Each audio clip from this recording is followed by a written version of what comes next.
Good morning, everybody. It's Tony with Red Cyber Dragon. Bright and early, 5:30 a.m. here on the beautiful East Coast of the United States. It is... I don't have any fucking clue how cold it is outside, but I imagine it's kind of cold. Because I'm not wearing my watch. So, anyways, I have been watching Jaubrey's series on Jeffrey Epstein, and it's quite crazy. There's another video, though, that came out. It's a 3-part series. I suggest you watch the first 2 parts, but we're going to watch the 3rd part about Ghislaine Maxwell, Jeffrey Epstein's partner in crime, I suppose. And we're going to see how she went down this road. So, let's watch it.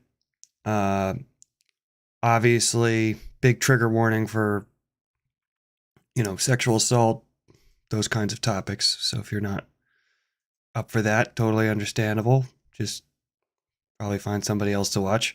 But yeah, here we go. I'll put a trigger warning in the title. TW.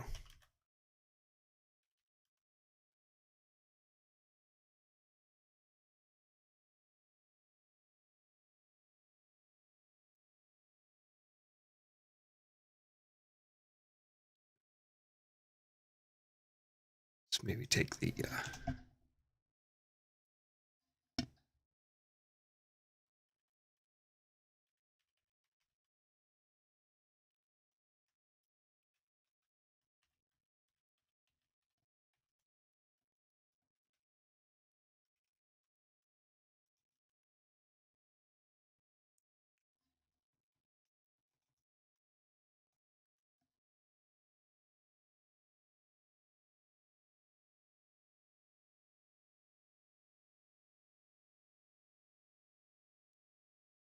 All right, here we go.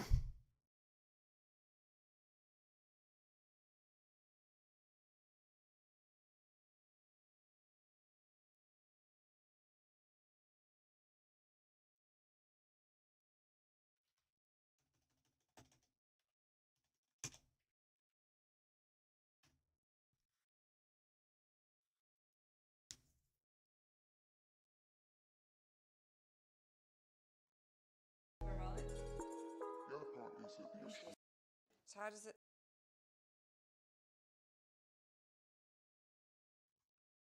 Does it all look... Is my hair good? Do I... All right, here we go. This is The Perversion of Ghislaine Maxwell, Jeffrey Epstein Saga, Part 3 by Jaubrey.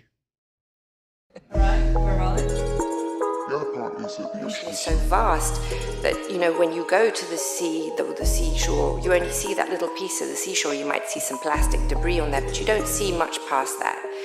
And it's very hard to connect to something that you don't feel a part of and something that you can't see. If the destructive activities were happening on land like they are happening on the ocean, I think that there would be a worldwide outcry.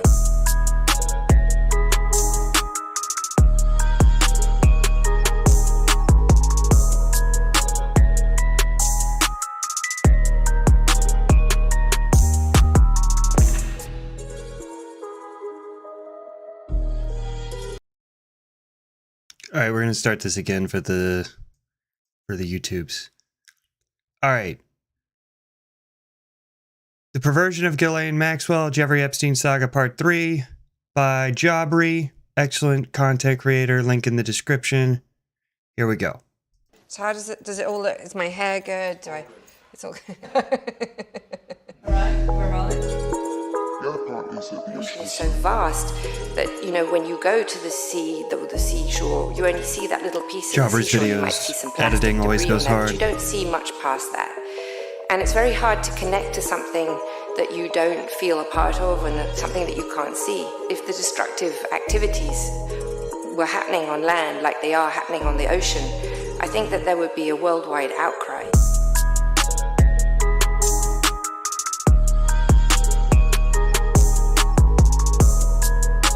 So good.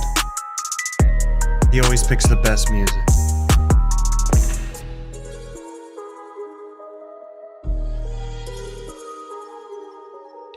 I'm a big fan of Jabri always picks the most banger songs for the beginning of the video, but it'll be a video about some awful human being, but you'll be like, yeah, let's talk about Ghislaine Maxwell.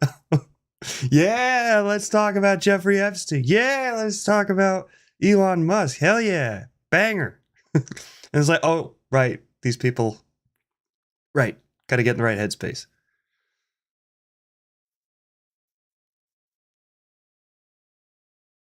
the show Succession, and while I have yet to create an alt Twitter account where I baby girlify grown men, I did spend roughly $16 on a book of all the scripts from season 1, which I understand is maybe a little insane, but since I'm mentioning it here, it's a little?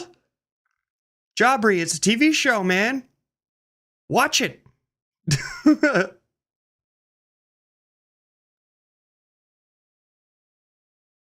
It's now a tax write-off. As I skimmed over the first couple pages, I noticed the show's creator, Jesse Armstrong, naming 3 real-life media families who served as inspiration for the fictional Roy family. He mentioned the Murdochs, who control Fox News, Sky News, and the Wall Street Journal, and the Redstones, who own Nickelodeon, CBS, and Paramount. But the most notable person mentioned here to me was Robert Maxwell. Flamboyant, charming, some say ruthless, Maxwell remains one of Britain's most famous adopted sons. A British newspaper Britain's baron worst who owned a capitalists get multitude sent of here. publishing companies throughout his lavish, controversial, and mysterious lifetime. Robert also just so happens to be the father of convicted sex trafficker Ghislaine Maxwell. Armstrong even specifically cited Ghislaine's close relationship with her late father as further inspiration behind some of his own characters. For all intents and purposes, the Maxwell family is like something we would see on TV. An intimidating patriarch at the reins of a multi-billion-dollar media conglomerate who forces his corrupt but privileged children to compete for his love and affection. If nothing else, lovely. the Maxwell mythos teaches us that fact can sometimes be more tantalizing than fiction. Because when you really take a closer look into what the Maxwells are really known for, not only do you find rampant financial fraud spanning numerous decades, you also get shady ties to international governments, capped off with a mysterious death that still has a myriad of unanswered questions attached to it. And that's all in addition to Ghislaine's own history of crimes, I don't know how earning her you a dig this 20-year deep on this, sentence in man. federal prison thanks to her notorious relation to one of the biggest known predators of the 21st century. The judge making note prior to the sentencing that this is not an issue of Ghislaine Maxwell being a proxy for Jeffrey Epstein, she said, but this is someone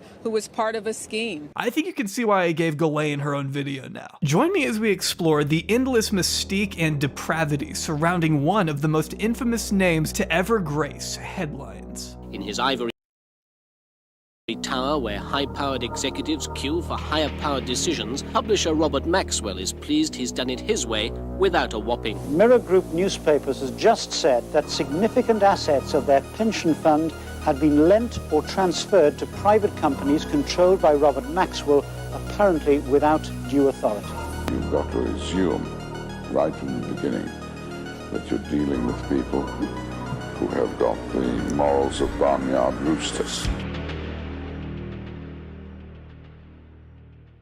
Because I don't foresee this video ever getting monetized, allow me to now issue a jarring transition into today's sponsor, Cook Unity. Cook Unity is a Ethical weekly reacts. subscription service Ethical that reacts. celebrates the creativity of your local culinary scene, partnering with award-winning chefs from across playing the the ad. US to bring you a wide range of meals with over 7 different dietary preferences. no one's here, so it doesn't matter. Including vegan, paleo, and gluten-free options, creating a high-quality at-home dining experience you can't get anywhere else. Choose from as little as 4 to as many as 16 meals delivered right to your door each week, arriving fresh, not frozen, via courier or shipment in compostable, recyclable, or reusable packaging, with expiration dates, chef's heating instructions, and nutritional information. But for best results, I'd recommend you heat them in the oven. Speaking from experience here, Cook Unity has made meal prep for me a lot easier. Tonight I had this grilled marinated flank steak by Chef Chris Rattel, straight from Austin, Texas. I also got to try their amazing kale pesto rigatoni rigatoni, and their cheese enchiladas, both of which I would highly recommend. So don't wait, go to cookunity.com/Jaubrey50 right now, or click the link in the description and use my code Jaubrey50 to get 50% off on your first order of CookUnity meals to try out for yourself. They're consistently great quality, so there's no reason not to give them a shot in my opinion. And that's not just because they're paying me. Huge thanks. By the way, I do love the touch in YouTube videos where people chapterize YouTube videos, and they even chapterize kind of the ad. Well, I guess it's at the end of the intro, but you could just skip the intro. I like that. I like that a lot. I think that shows real effort being put into it. Of course, this could also just be simply that this is a larger channel and has perhaps some staff who can do that. But I do like that. That and putting actual transcribed, or at least checked subtitles. Again to CookUnity for sponsoring this one.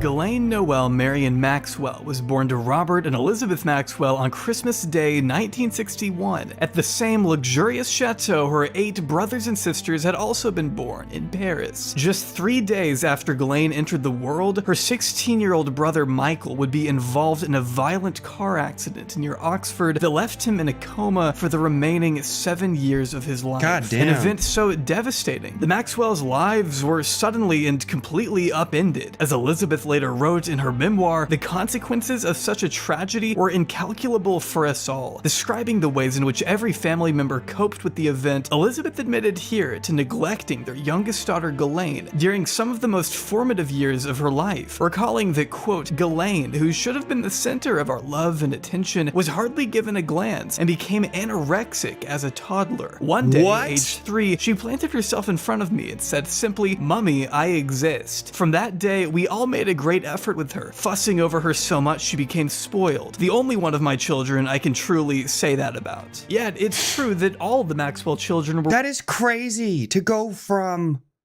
pure and utter neglect to the point that you're anorexic as a child, like an actual child,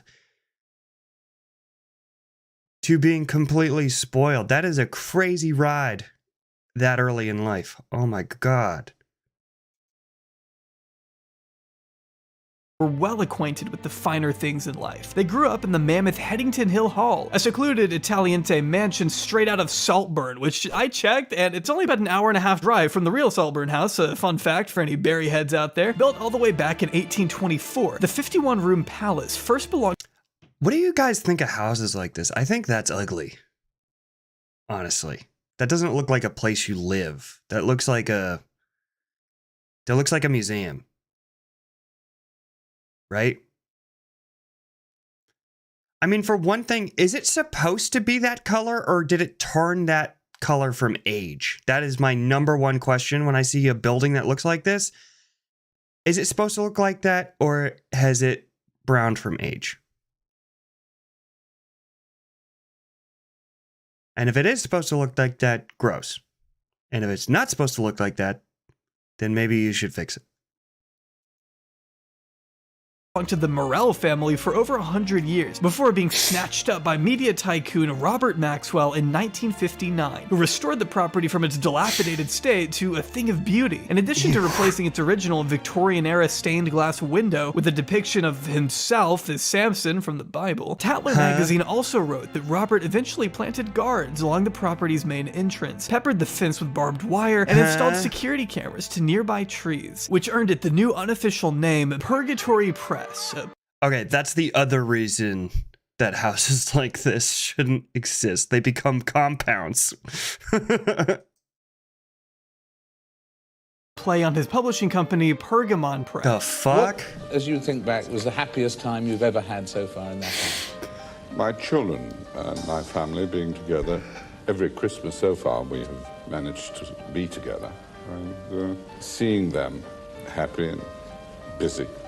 Historian Ben McIntyre described the Maxwell's children's upbringing as a mixture of cruelty and luxury, which isn't speculation if you read anything from Ghislaine's siblings. Her brother Ian stated physical abuse was a regular disciplinary tool used against Jesus both the boys Christ. and the girls. It goes without saying that Robert's affection was hard to come by, with his strict expectations even extending to the dinner table, where he would berate his children verbally to the point of tears if they failed to engage properly with the topic of conversation he proposed. He was incredibly controlling in nearly every aspect of their lives, being extremely strict of the boys Ghislaine was allowed to date, for instance, as he reportedly had his own plans for his youngest. That's insane, man. Like,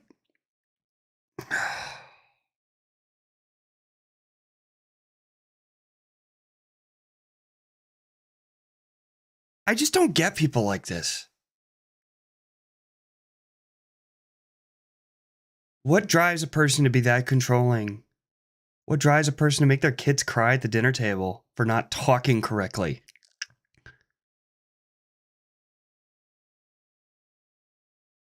That's nuts. Dude, fuck people who are like that. Seriously. His daughter to one day marry JFK Jr. He considered Ghislaine his favorite child and made no secret of it, going so far as to name his super yacht the Lady Ghislaine. More on that little 180-foot monstrosity in a bit, but first, I want to take a moment here to explore Robert's own personal history. We lived in one room with 7 children, hungry most of the time, did not have any clothes to wear in winter. It's true that Robert Maxwell was a fixture in British society, but it wasn't always that way. Born in poverty to Jewish parents in 1923, Robert, or at that time Jan Ludwig Hawk, grew up in a 2-room wooden shack before being forced to flee his home country of Czechoslovakia as a teenager during Nazi occupation in 1939. He changed his name a total of 4 times, in part to hide his Jewish ancestry, before finally deciding on Robert Maxwell, joining the Allied forces and participating in the Battle of Normandy, even being awarded a military cross in 1945. Though it wasn't until after the war that he learned his parents, grandfather, and 4 siblings had all lost their lives in the Holocaust while he was away fighting. A traumatic revelation that would haunt him for the rest of his life, making an effort later on to rebuild the family he had lost. Okay, that's starting to make some sense then, right? That part of the backstory would start to reveal why he might be so horrible to his family. It doesn't excuse it, certainly, but it starts to reveal some more of the picture. That's a fucked up thing to have happen to you. To the Nazis, even setting out to have the exact same number of kids as his parents, 9. Teaching himself how to speak with a proper English accent through Churchill speeches, Maxwell's wartime resilience had successfully gained him the trust of his British superiors. And after being tasked with gathering intel on a suspected communist uprising in Paris, 1944, Maxwell was then reportedly relocated to Berlin and assigned to carry out espionage work for the British intelligence agency MI6 after the war, as written in John Preston's book, Fall. As a 24-year-old intelligence asset stationed in Berlin, Maxwell, I guess, got bored. He met a guy over there who ran a German I wonder what they could have been publishing doing. This guy was sitting on a huge cache of scientific journals that had yet to be published in the West. The problem was this guy was a German national, and at the time, German nationals were prohibited from making large overseas shipments for reasons that, well, I don't think I need to state. Maxwell then took it upon himself to secure the distribution rights and translate those journals to English before selling them to the West for a handsome profit, in an operation reportedly, allegedly, maybe facilitated and bankrolled by British intelligence. The only time, as one former MI6 member told Preston, that the agency had ever bought a business for anyone. This placed Maxwell at the helm of a budding publishing company he named Pergamon Press, and went on to live a nice, honest life as an upstanding citizen giving back to the community, is what I would say if I were. So British intelligence is the reason this guy was a tycoon? Did I get that right?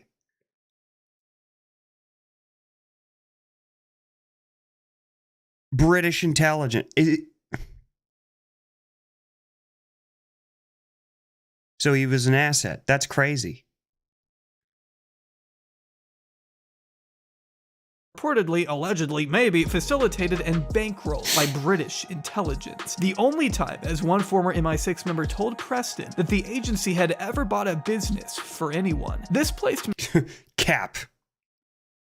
No way was it the first time. Sorry, gonna have to call BS on that one. Because if you did it once, you did it again. Maybe it was the first, but it probably wasn't the last. I mean, that's crazy. That's nuts. Maxwell at the helm of a budding publishing company he named Pergamon Press, and went on to live a nice, honest life as an upstanding citizen giving back to the community, is what I would say if I were lying. Robert Maxwell was pretty much the exact opposite of that. He was a pretty bad guy. He's a bad guy, okay? Something also that I thought was interesting is that Pergamon Press apparently once had a dude named Brian Cox working for it, which is weird because that's the actor who plays Logan Roy on Succession. No relation, obviously, but just thought it was funny. There aren't many people who get to say they're a billionaire, media magnate, con man, and international spy all at once, but Robert Maxwell sure did. Maxwell's alleged history of criminal behavior spans all the way back to at least 1955. When it came out, he had been stripping assets from his main company and selling them to make up for all the loans he had taken out, according to Preston. A fun little illegal strategy he would employ at different moments throughout the rest of his life, in fact. But being reported to the Insolvency Service wasn't about to get in the way of Maxwell's zeal for power. Running for prime minister in 1959, Maxwell was sure to prominently place his military rank of captain next to his name on the ballot, which is a little vain if you ask me. It didn't work, he lost the election, but this also wouldn't be the last time he would run for office, because shortly after Ghislaine's birth and no, he ran. His name on the ballot, which is a little vain if you ask me. It didn't work. He lost. Ah! What's happening? How did this guy end up in the Labor Party? Ah! The election, but this also wouldn't be the last time he would run for office, because shortly after Ghislaine's birth, and while the Maxwells were still dealing with the constant stress of their loved one being in a coma, Robert decided it was a great time to join Parliament. I can personally think of no easier way to immediately put your already anguished family under even more stress than pushing yourself further into the formidable world of politics. But he did, being elected Labour MP of Buckingham in 1964. Day before that election, Maxwell was also arrested for shaving while driving, which it doesn't sound that insane until you realize he was going at 90 miles per hour. Not something you want to do with a razor blade pressed to your face, honestly. Luckily, the mogul learned his lesson, though, being slammed with a hefty fine of 25 pounds. Great. Maxwell may have come from nothing, but he certainly wasn't representative of the average working-class Englishman by the time he served in Parliament, becoming known as the man who gets things done, if by getting things done you mean introducing powdered milk to the cafeteria in the House of Commons. By the end of his second term,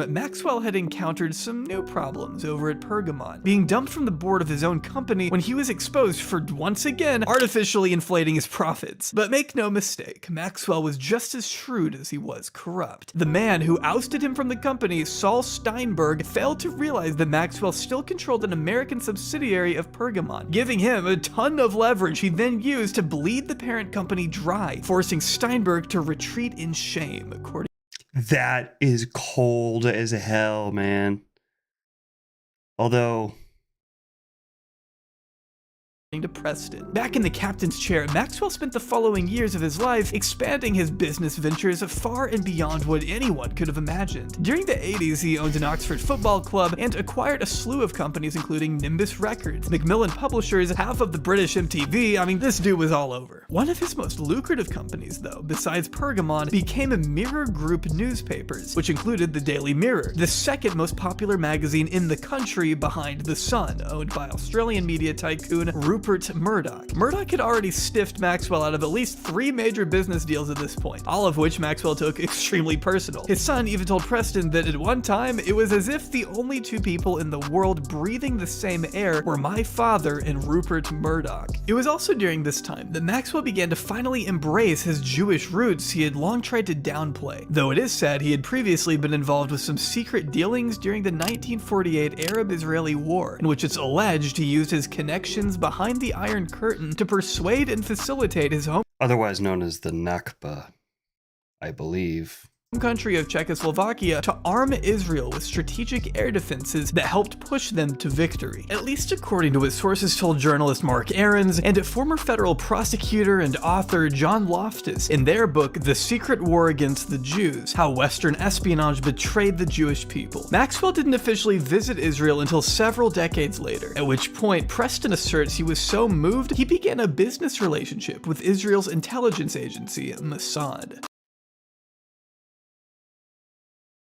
That's sort of a weird way to put that. I was so moved, I decided to go work with Israeli intelligence. Huh? In addition to a hefty $250 million donation he made to the state of Israel, which made him the state's single biggest investor, he also worked out an agreement to, quote, pass on any useful information that came his way to Mossad. As written by Preston and originally alleged by arms dealer and ex-Israeli intelligence agent Ari Ben Menashe, who has not only repeatedly accused Maxwell of being a Mossad agent, but also blamed the billionaire for the imprisonment of Israeli nuclear technician Mordecai Vanunu, who, in September of 1986, threatened to blow the whistle on Israel's highly secretive campaign to obtain a nuclear arsenal. Unfortunately, Vanunu made the mistake of showing proof of these nuclear weapons to Robert Maxwell, hoping the story would be published in the Daily Mirror and blow the lid on the whole operation. I know I keep saying it, but like every 5 words Jabri says, I'm like, that's nuts, that's nuts, that's nuts. Are you kidding me? Somebody tried to blow the whistle on the Israeli nuclear armament program, and the newspaper they went to ended up being a Mossad asset? What movie is this?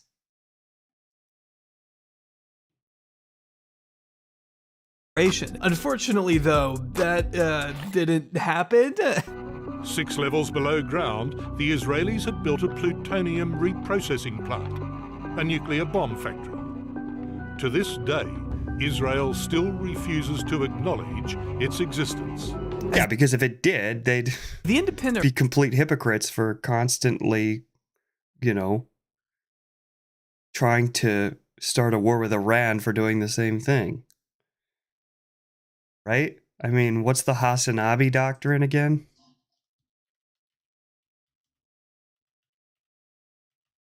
This is so correct.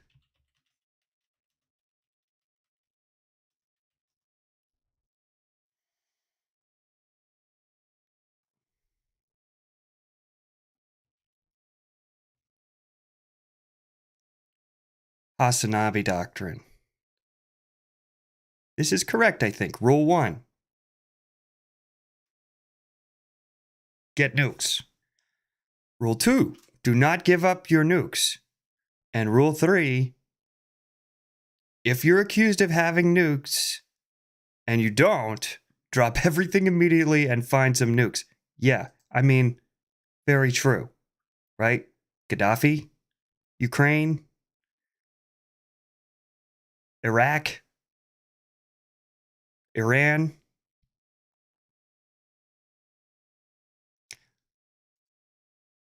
But if you are allied with the United States, yeah, I mean, you should probably get nukes. Reported in 2004. I mean, even if you're not allied with the United States. Turned around and sent these photos to the Israeli embassy in London to, quote, supposedly confirm whether or not the story was true. It seems likely that Maxwell had motives other than journalistic integrity in this betrayal of Vanunu. As written by Preston, this resulted in Vanunu being, quote, snatched off a street in Rome by Mossad agents, injected with a paralyzing drug, smuggled on board a ship, and taken back to an Israeli prison, where he spent the next 12 years of his life in solitary confinement, subjected to what Vanunu called cruel and barbaric punishment. So thanks, Robert. Always looking. Guys, I think solitary confinement in and of itself is considered torture, or can be. So yeah, that is fucked, man. That alone should send you to hell. Like that. You outed a whistleblower and he got kidnapped and brought back to Israel from another I mean, that's some Russia shit, right? Kidnapping someone off the streets of Europe and bringing them back to a prison in your country. If I didn't say the name of the country and I told you that an intelligence agency had kidnapped somebody off the streets of Europe and brought them back to a prison in their country, you would think it was Russia, not Israel.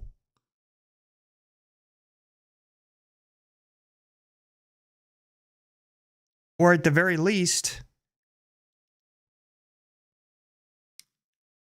you'd be like, well, he must have been a Nazi then, right? Nope, just a whistleblower.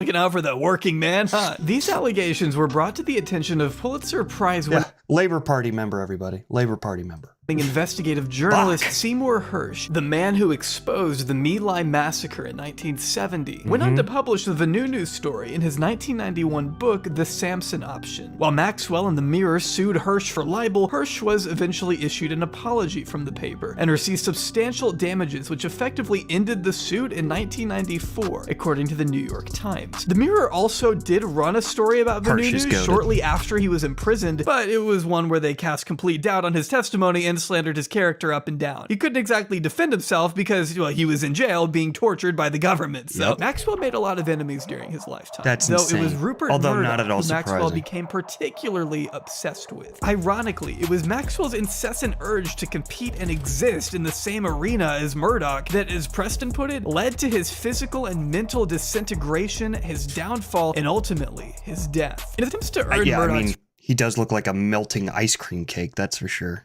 I mean, look at him. Apparently, Rupert Murdoch did do one thing good in this world, and it was, you know, keep other people like him from rising to the top. I don't know.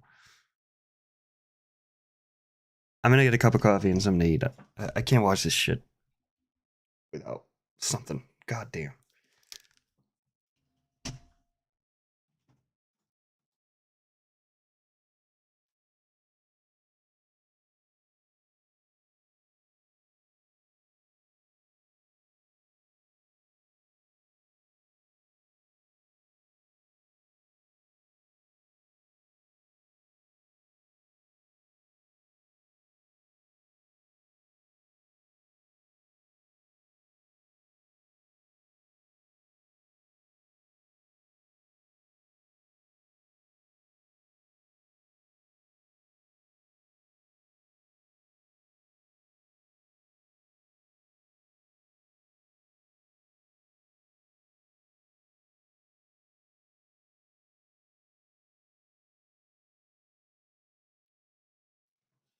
Holy shit. I still am in a little bit of disbelief.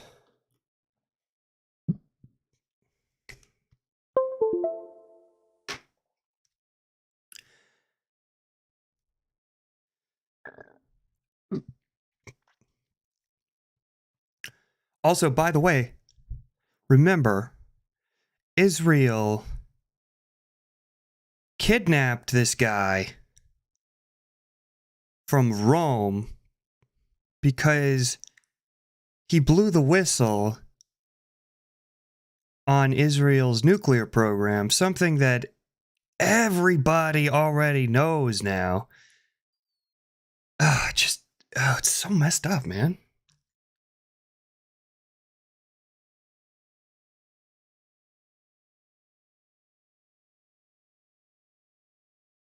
Respect, Maxwell ended up acquiring Macmillan for way more than what the company's own directors thought it was worth, borrowing from over 40 separate banks just so the transaction could be possible. Pulling a bit of an Elon there, I guess you could say. Adding to the long list of financial missteps Maxwell made throughout the course of his career. Call that the Before Elon long, Musk. his debts had reportedly exceeded $1 billion. The banks he had borrowed from wanted their money back, and as a result, Maxwell began siphoning cash from the pension funds of his Pergamon employees. Some 763 million pounds were reported to be missing from his many companies by 1991, which included over 400 million pounds that he stole from pensions alone. Maxwell, if you can't tell by now, was kinda in some deep shit. Robert Maxwell inhabited a realm of lies. Many people knew this, but kept their counsel. Cowardice, or respect for the law of libel, to which Maxwell would resort with apparently infinite funds, to silence those who would scrutinize his secret. Yeah, not In November surprised. of that year, just weeks before this revelation became public, Maxwell boarded the Lady Ghislaine for what was supposed to be a few days of rest and recreation on the high seas. Crew members recall his unusually cheerful... Oh yeah, didn't he die under kind of mysterious circumstances too? This is a weird story. Okay, we're talking about Robert a little longer. Epstein, Ghislaine.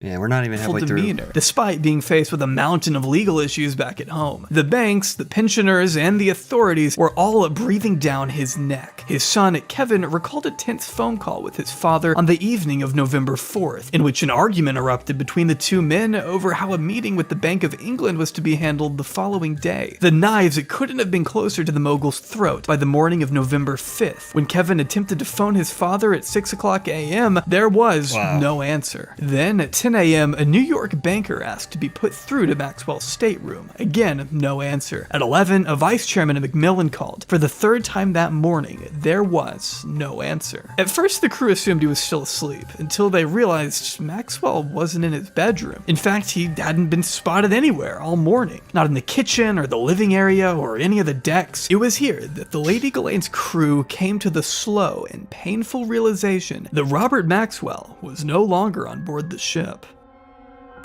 What?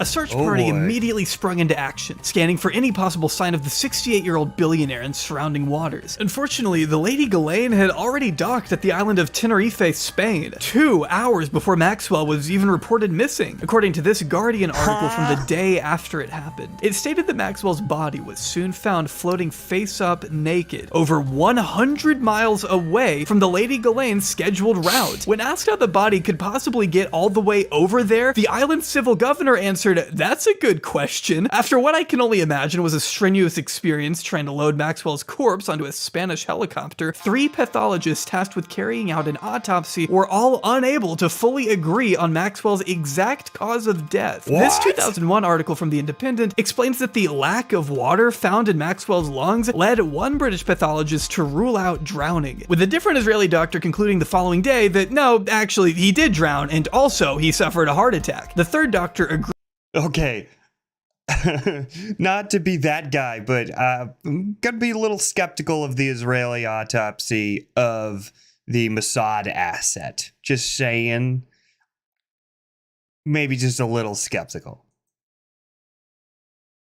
Agreed with the drowning, but argued Maxwell did not have a heart attack. So which was it? Well, I'm sorry to say that to this day, nobody fucking knows. What's weird is that Maxwell's body was still soft to the touch by the time his wife got to review it, noting it was weird that rigor mortis hadn't set in. After supposedly floating aimlessly through the ocean for upwards of 12 hours, Mirror reporter John Jackson, who also reviewed the body, remarked that Maxwell looked to be in perfect condition. No discoloration or wrinkles to be seen. Not even his hair dye was running. Preston also mentioned that a test of Maxwell's bone marrow found no trace of diatoms, microscopic algae commonly found in drowning victims, in neither his lungs nor the surrounding 3 liters of seawater that Maxwell's body had been found in. So, did he die before landing in the water? The official ruling is that he accidentally plunged over the side of his yacht either before or after suffering a heart attack. But that ruling hasn't been enough to convince everyone. Some, like former Mirror editor Roy Greenslade, are of the mind that Maxwell understood how dire and hopeless his situation was, and decided to deliberately end it all before he could face repercussions, while others, specifically those in the Maxwell family, have argued their father would never commit suicide. It just wasn't in his makeup or mentality. Elizabeth rejecting the suicide notion on multiple occasions, telling the Mirror I toyed with every possibility, that he had been pushed in by someone planted there. There were so many people who hated him. He had many threats. I mean, many people would be delighted to bump him off. Later, doubling down in her memoir, I said at the time, and will never alter my view, that Bob did not commit suicide.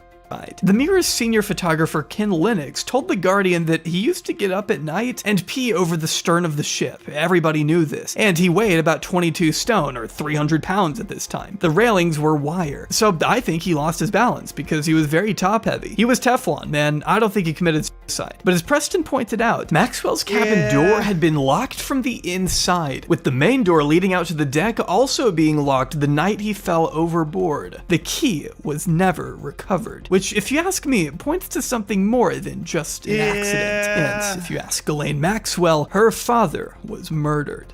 Just like Ghislaine's future boyfriend, there are plenty of conflicting theories when it comes to her father's The parallels here are interesting. Mysterious death.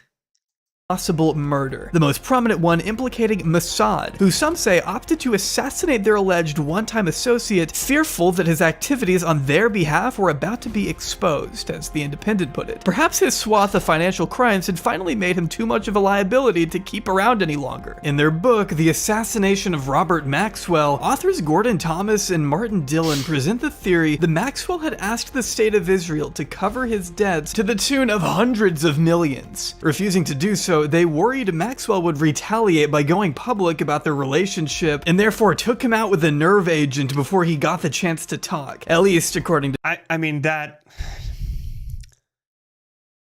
guess I can kind of see the paranoid reasoning of it, but it's just like... Generally, I feel like when bad people are backed into the corner, especially if they have money, they'll prefer to use money to get out of it than, murder. But who knows?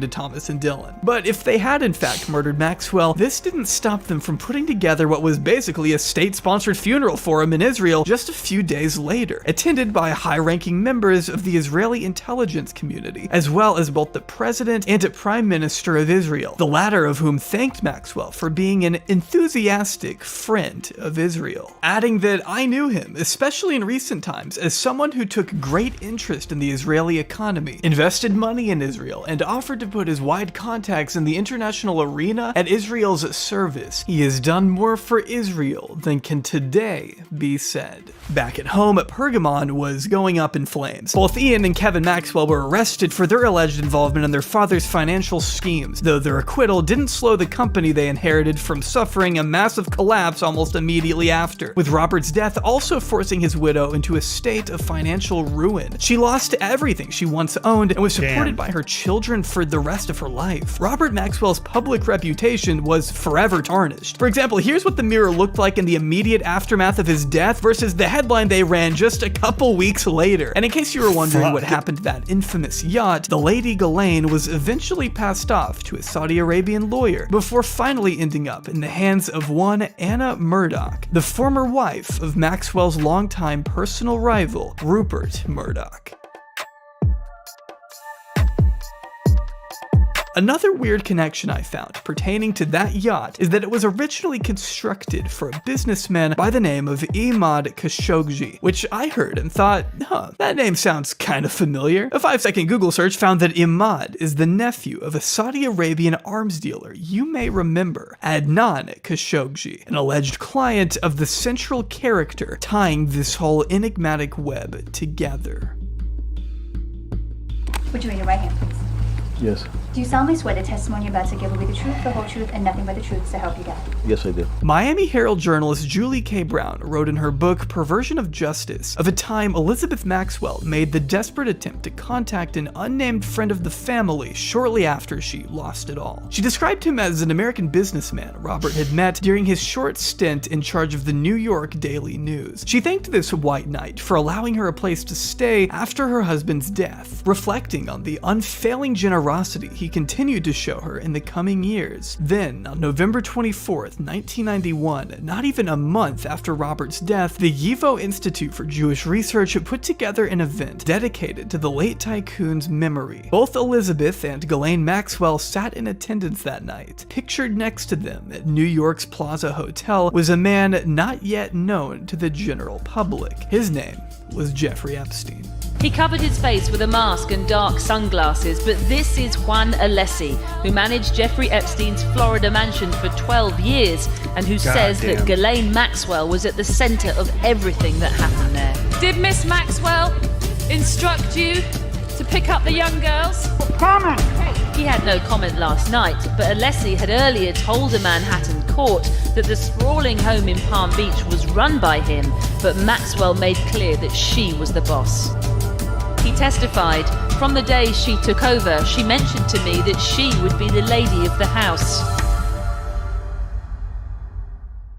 In 2002, our old pal Stephen Hoffenberg was still in the middle of serving a jail sentence for his role in the tower's financial Ponzi scheme when he spoke to journalist Vicky Ward on the record. According to him, alleged arms dealer Douglas Leese had introduced Jeffrey Epstein to a whole swath of shady characters, which included the late Robert Maxwell. When pressed on the matter, Epstein downplayed his relationship to Leese and claimed to have never even met Maxwell, though Ward admits she did not pursue the notion that he had. Even though Ghislaine was already a known associate of Epstein at the time she wrote the article. Hoffenberg also told Ward that Epstein was known to run in various intelligence circles, with several anonymous sources agreeing that Epstein was known to be a hyper-fixer, someone who could act as a go-between for international governments and cultures, similar to what Robert Maxwell was always thought to be doing. In fact, Ari Ben Menashe even claims to have been Maxwell's handler when he worked for Mossad, while Israel, on the other hand, denies any and all ties to him. At the end of the day, none of this has been officially confirmed. And the three-letter agency having nuclear weapons, or that they're doing a genocide. You know, it's obviously true, but they'll deny it. who may know something have all repeatedly refused to cooperate with journalists, adding another layer of confusion to this already frustrating story. But this hasn't stopped any speculation, as Ward described the most popular theory to be that Maxwell had introduced Epstein to international governments, who then used him as a vehicle to collect intelligence, before he, as Hoffenberg asserts, took it a step further and started recording powerful people committing unspeakable acts. Hoffenberg even told The Sun that Epstein, his former business partner, would brag about this, explaining that, for instance, Prince Andrew had a weakness for the girls and fast life. Epstein provided that family. Of course he would brag. A person who collects this kind of information does not do it simply to blackmail people. That's definitely part of it. But of course, they're bragging about it. They are narcissists. It's just like how Trump took the classified documents, allegedly, probably so that he could sell them, but also he would brag to his friends about them. He literally bragged to Kid Rock, I think, about having classified information on, I think, Iran. I could have that wrong, but people like this can't help themselves.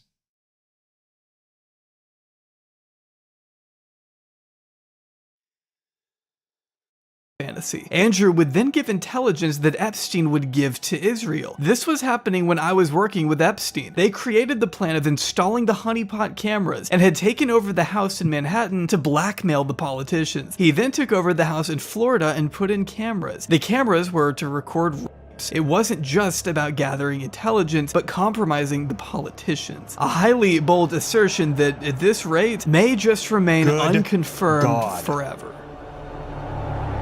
Unconfirmed. After her father's death stripped her of the lavish elite status she had enjoyed her entire life, The Guardian reported that by 1992, Ghislaine was spending less time in Britain in exchange for a new life in America, with millionaire Jeffrey Epstein helping to manage his various properties in Manhattan and Palm Beach before becoming his top recruiter of young girls by at least 1994. For many years, the exact nature of their relationship was pretty unknown, other than Epstein once describing her as his best friend in Vicky Ward's 2003 Vanity Fair article, with Ward adding she seems to organize much of his life. In 2021, an entire cache of new photos came to light, depicting the two as being a lot closer than just best friends. But to get a better understanding of what exactly Ghislaine was doing for her one-time boyfriend, I want to turn back to Virginia Giuffre's memoir, which mentions Ghislaine over 140 times. I mean, we just heard a bunch about Ghislaine's father, and the thing that kept coming into my head was, wow, he sounds a lot like Epstein. And then kind of immediately after her father dies, she links up with Epstein.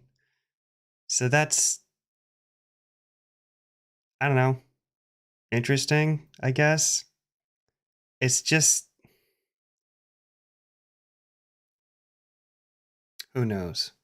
Times throughout This whole story is just fucked. It's nearly 140 pages. It also does contain some pretty graphic descriptions of abuse. So once again, if that's something you find uncomfortable or triggering to listen to, I completely understand. We discussed in part 1 how Ghislaine introduced herself to Virginia at Donald Trump's Mar-a-Lago resort before inviting the young girl over to Epstein's Manhattan residence to be abused again and again, sometimes with Ghislaine herself even participating, as a number of other victims have now testified as well. Virginia expanded on the first time she was instructed to massage Epstein while Ghislaine assisted her, writing, "I was prepped by Ghislaine to treat this as a lesson from her and follow her exact lead. If I did good tonight, then maybe I would become Jeffrey's traveling masseuse, seeing the world and getting paid well for it." The two began massaging Epstein together, with both Epstein and Ghislaine making flirtatious comments to the young girl until Epstein finally rolled over on his back and exposed himself. Virginia looked to Ghislaine for guidance, but to her shock, Ghislaine was now standing behind her, bare-breasted. She promptly began undressing Virginia, pausing for a moment so she and Epstein could have a laugh at what they called her little girl panties. Once the abuse was over, the three of them reconvened downstairs, where Ghislaine passed Epstein a black duffel bag containing Virginia's payment for the day, assuring her she had great potential in being a massage therapist. Virginia wrote that her mindset at the time was that in order to succeed, she needed to step up from being a teenager and start thinking like a young woman, telling herself, so what if I had to bargain my body to this rich old geezer? Some girls get themselves through college by becoming a stripper and using their bodies to pay for degrees. Others go down even worse paths. I guess it was just another way to fathom the road I was going down. The effectiveness of the lies I forced myself to believe was working as I continued to tell myself I had to make it any way I could rather than ever letting myself sleep on the streets again. I was trading one shocking lifestyle for another, thinking I was choosing the right one. This echoes a testimony from another victim by the name of Sarah Ransom, who said Ghislaine helped her.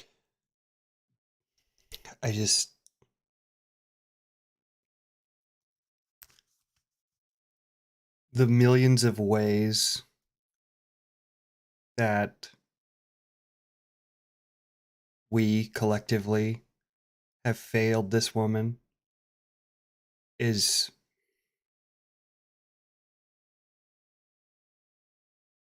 shocking. And you know, not just her, everyone, and the victims that we'll never know, and the perpetrators that will never be caught.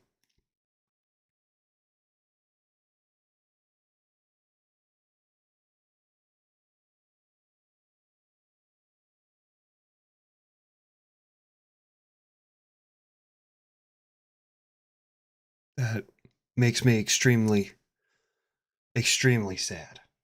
This has to stop. And not in a sound of freedom, there are pedos in the White House kind of way. I'm talking about this kind of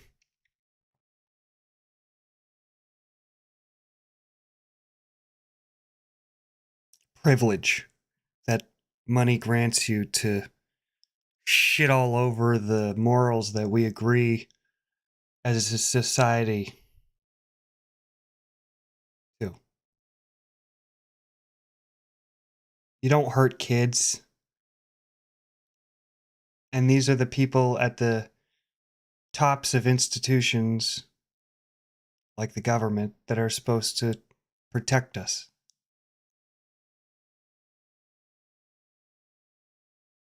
And all of this is intertwined in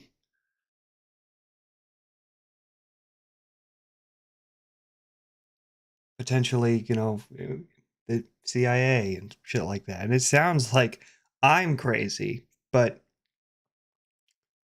I don't know. I'm just saying this is an L. Let's put it that way. This is an L for America. This is a big stain.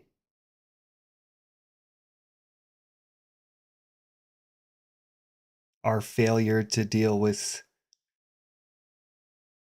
very real slavery that still happens, which is, trafficking. It's not just sex trafficking, but that's a big part of it.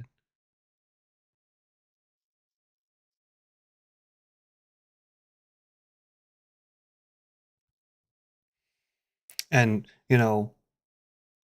what upsets me about shit like Sound of Freedom is like, yes, kids are trafficked internationally into the country. You know what, though? We do an even worse job, I think, of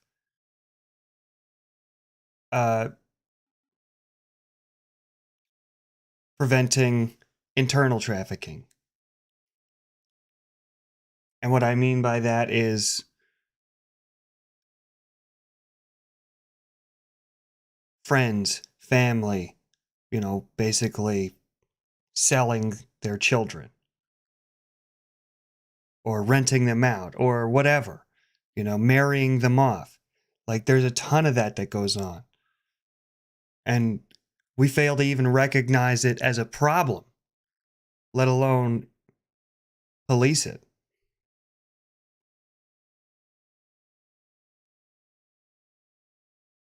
I didn't see the movie Sound of Freedom. Look, I mean, I'm not talking about the movie. I'm talking about like the hysteria on the right surrounding the movie, right? I don't care about the movie. A movie's a movie, right? But it's the hysteria around the movie. It's just a complete inability to recognize our own shortcomings as a country, because it's like, oh, sex trafficking is a problem, of course, but it's because people from outside the country are doing it. And then people come into the country and they bring it in with them, And it's like, no, that's not how it works. There's internal sex trafficking. And by the way, people who are, the demand is coming from here, which is why people get sex trafficked here, right? Like, so no, it's not like some foreign infiltration, that's causing sex trafficking to happen in America. No, it's like, it's American demand for,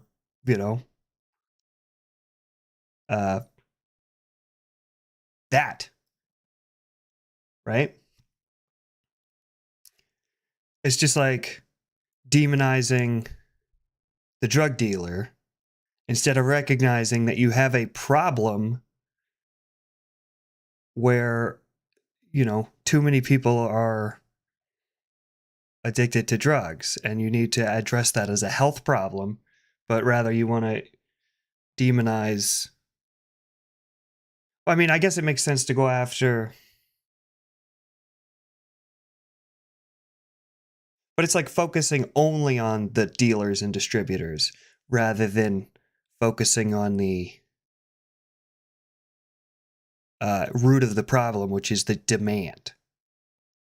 How do you reduce the demand for the drug? Well, you have to address the addiction as a health problem, which is something we still refuse to do, even though in this latest opioid crisis, we've recognized, at least partially, not to demonize the users.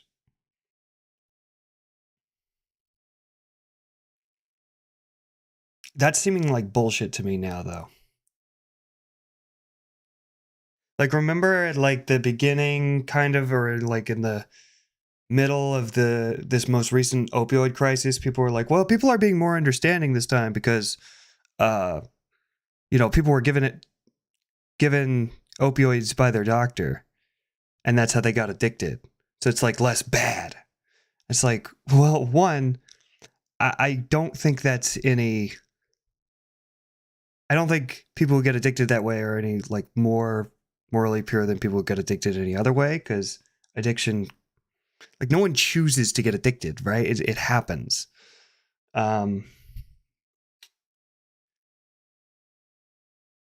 Like, you might choose to use it. You do choose to use it. But you don't choose to be addicted to it, right?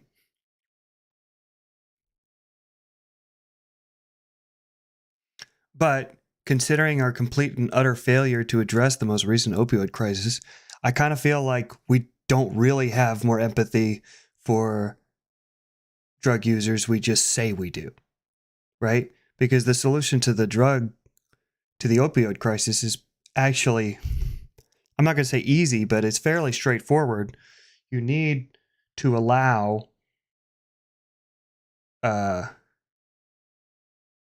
more medical intervention. And you need to better regulate rehabs.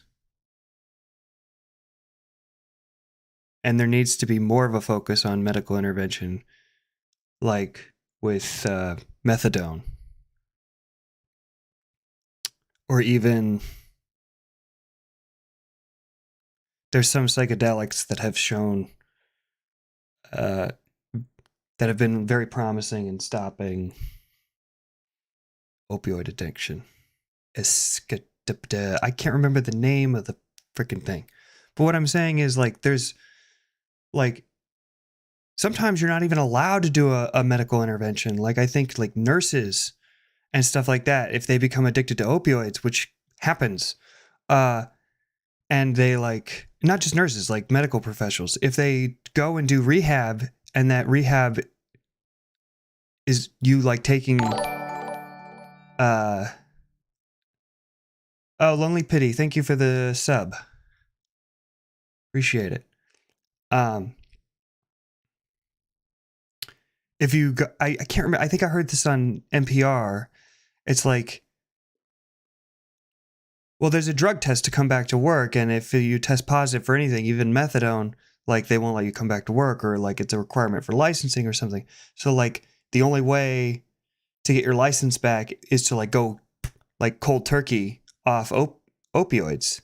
And that's really difficult. That has a very high, like, failure rate, right? As opposed to using, like, methadone, which, when taken properly, you know, has a much better success rate.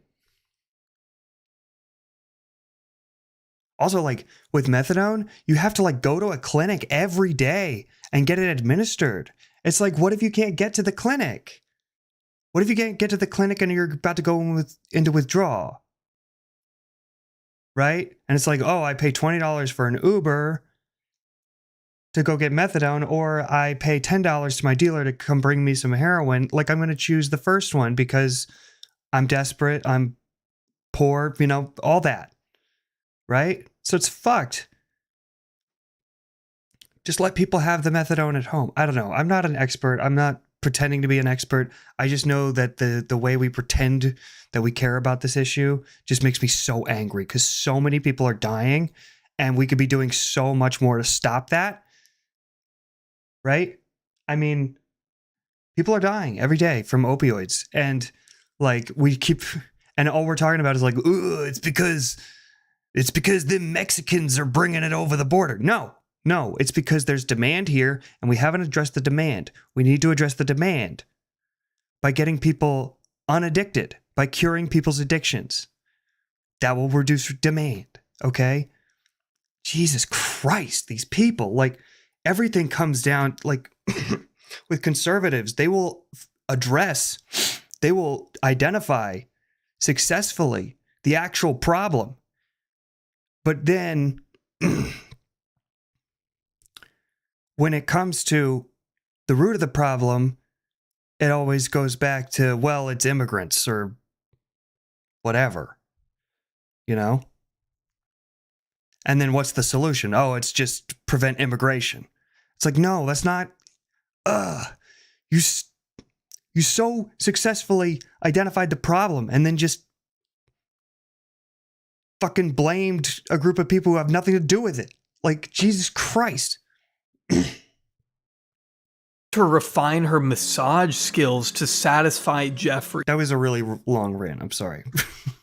diary, explaining that, quote, "If I didn't have sex with Jeffrey, I would be homeless and starving in New York, and my dream of getting a full-time education at one of the top fashion institutes in the world would be diminished," which I need to emphasize again was completely deliberate on the part of Epstein and Ghislaine. They went out of their way to find disenfranchised girls who they could basically force into a world of subjugation. Ghislaine continuing to locate and groom an unspecified number of girls for Epstein throughout the 90s and 2000s, working to normalize the abuse by having sexually charged conversations with the girls or just being a part of the abuse. Virginia once noting how she sure did act like she loved having control over me, telling me what to do throughout the entire Ghislaine's subsequent trial, which we will discuss more in depth later on, also featured a number of testimonies from Epstein's victims who blamed Ghislaine Maxwell for being a key component in facilitating the abuse they endured. An emotional testimony from a girl named Carolyn was particularly crucial in illustrating Ghislaine's role, recalling that at 14, she was unable to even pronounce Ghislaine's first name, just calling her Maxwell for simplicity's sake. According to Carolyn, it was Maxwell who greeted her at Epstein's front door and scheduled appointments for the child to meet with the financier over 100 times throughout the next 4 years, once touching her breasts and telling her she had, quote, "a great body for Mr. Epstein." Ghislaine was so committed to abetting Epstein's perversions that she even confiscated the passport of a 15-year-old girl who refused to have sex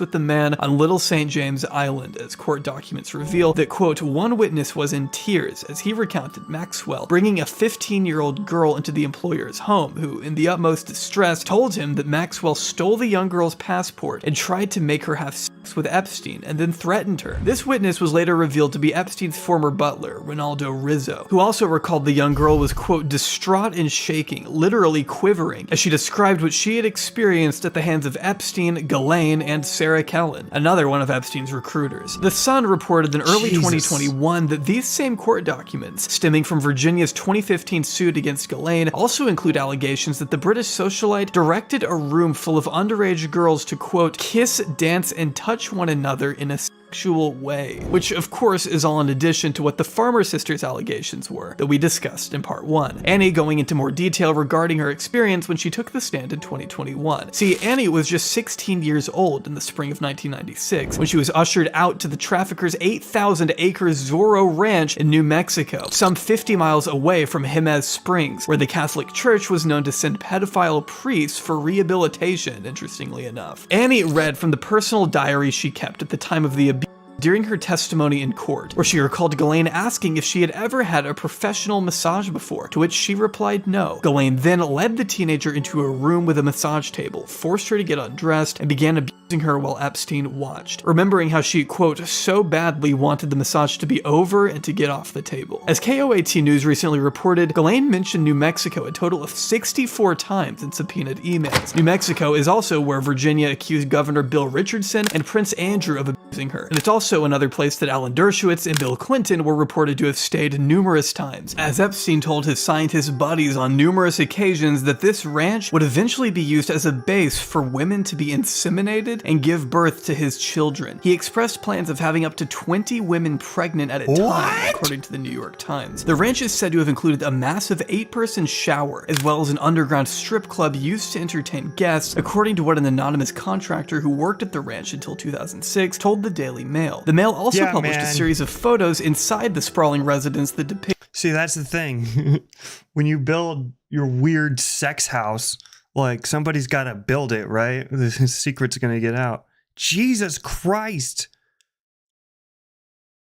Can we go over Clinton that again? were reported to have stayed numerous times, as Epstein told his scientist buddies on numerous occasions that this ranch would eventually be used as a base for women to be inseminated and give birth to his children. He expressed plans of having up to 20 women pregnant at a time, according to the New York Times. The ranch is said to have included a massive 8-person shower, as well as an underground strip club used to entertain guests, according to what an anonymous contractor who worked at the ranch until 2006 told the Daily Mail. The Mail also also published a series of photos inside the sprawling residence that depict stacks of pillows lined up along a hallway, another shower overlooking a large indoor pool, and a massive depiction of Jesus crucified on a golden cross in one of the bedrooms. Which, I mean, can you imagine falling asleep with that thing staring at you? Like, what the fuck? Another architect who claimed to have worked for Epstein recalled a 6-foot-tall photo hanging above the stairs to the basement that depicted a naked Ghislaine Maxwell caressing a golden dagger. It's also been reported the ranch was fitted with tiny pinhole cameras. They kept a watchful eye on all the guests, which made Ghislaine feel untouchable, as the contractor stated. This is also something Maria Farmer has talked about as well, as she recalled to the Mail that all of Epstein's residences had these mechanical rooms and tunnel systems. I know this because Epstein told me. These rooms were enormous, bigger than houses. I have no idea why anyone needs so many computers in one room. Frustratingly enough, the existence of these large mechanical rooms has still never been confirmed or denied. His Zorro Ranch was never officially raided by authorities somehow. All we can really do is listen to the victims. Victims like Sarah Ransom who say, quote, Ghislaine was like the mama bear, if you know what I mean. She called the shots. We had to listen to Ghislaine, and Ghislaine was Jeffrey's right-hand woman, so, you know, whatever Jeffrey wanted went through Ghislaine and then filtered through, according to court documents. Insisting Ghislaine's role went far beyond procurement. Yeah, like when analyzing stuff like this, I just look for kind of like patterns.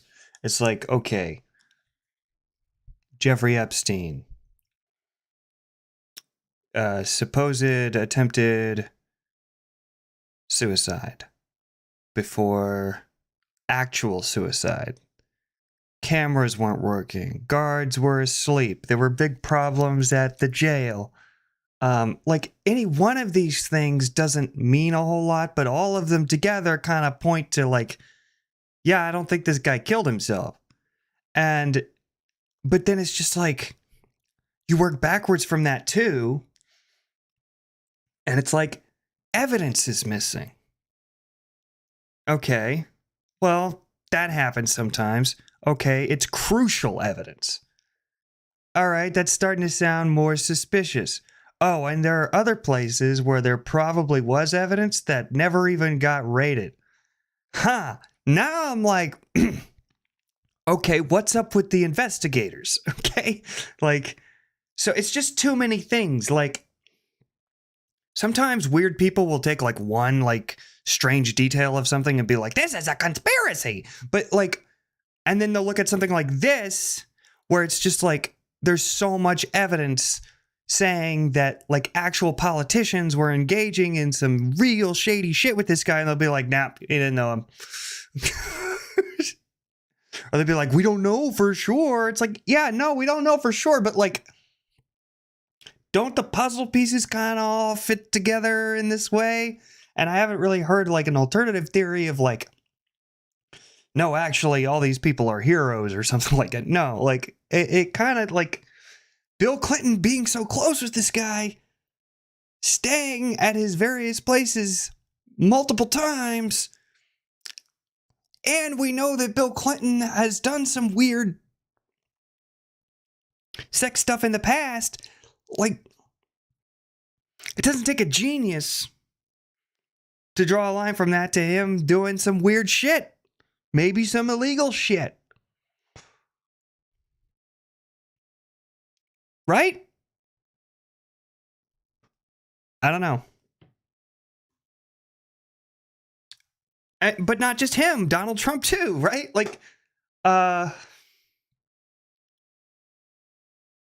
Bill fucking Richardson, who I actually respected. Fuck you, though. Rest in piss, you piece of shit. How's that for you? Fucking sicko. Anyway. Continue. After all, she wasn't just bringing him young girls, she was also connecting Epstein to some of the world's most elite power brokers. Ghislaine Maxwell is in prison, and a lot of people want to know if she's going to turn in powerful people. And I know you've talked in the past about Prince Andrew, and you've criticized Bill Clinton's behavior. I'm wondering, do you feel that she's going to turn in powerful men? How do you see that working out? I don't know. I haven't really been following it too much. I just wish her well, frankly. I wish her well. During the late 80s, Ghislaine Maxwell started a business called Maxwell's Corporate Gifts, which involved her supplying long-term service awards for companies.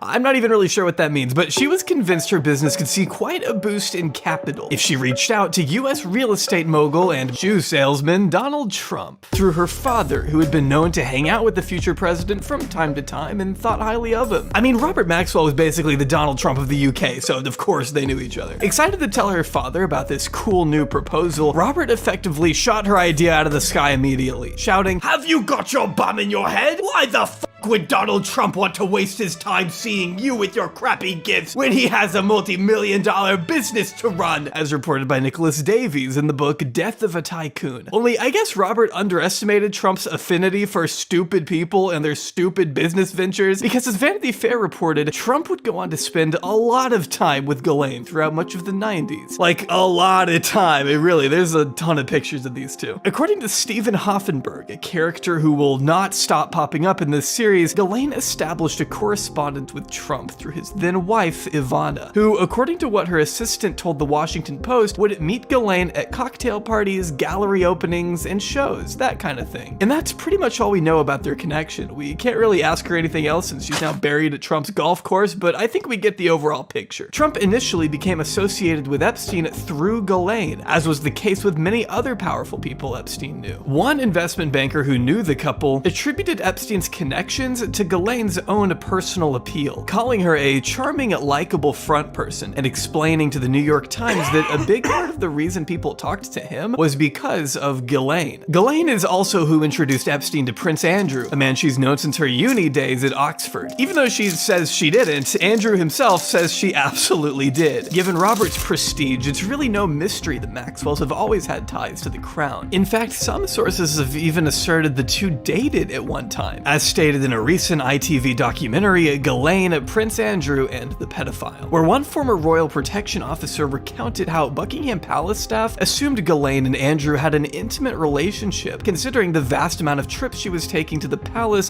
See, like that. Like, come on.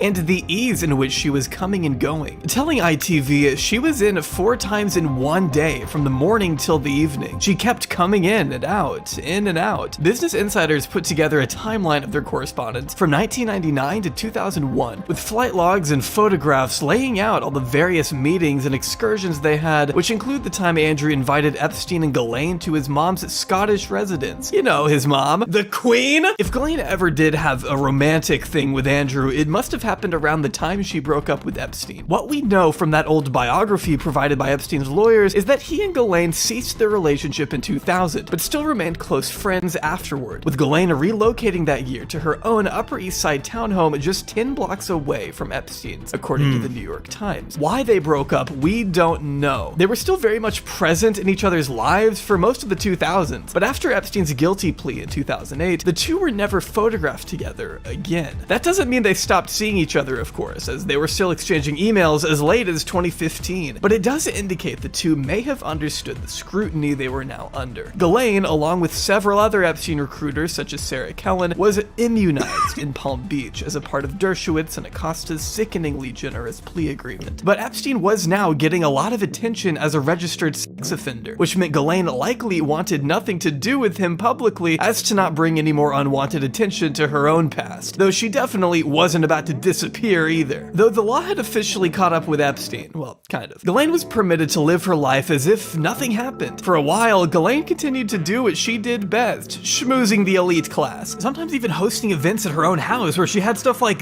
this hanging on the wall. I mean, this is something that looks fake, right? This is what your QAnon uncle would post on Facebook or something, but no, it is real. It's a real Getty stock image taken at Ghislaine's house. You just can't make this stuff up. But regardless, this freedom to socialize as she pleased put her in the same vicinity as Naomi Campbell, Ariana Huffington, Tory Burch, Graydon Carter, Vicky Ward, Martha Stewart, Charlie Rose, Rupert Murdoch, Michael Caine, Neil deGrasse Tyson, Roger Waters, Michael Bloomberg, James Krakowski, Mick Jagger, and of course, presidential candidate Robert F. Kennedy Jr., who apparently didn't know Epstein, but still took his family on board the Lolita Express twice and went fossil hunting with Ghislaine or some shit.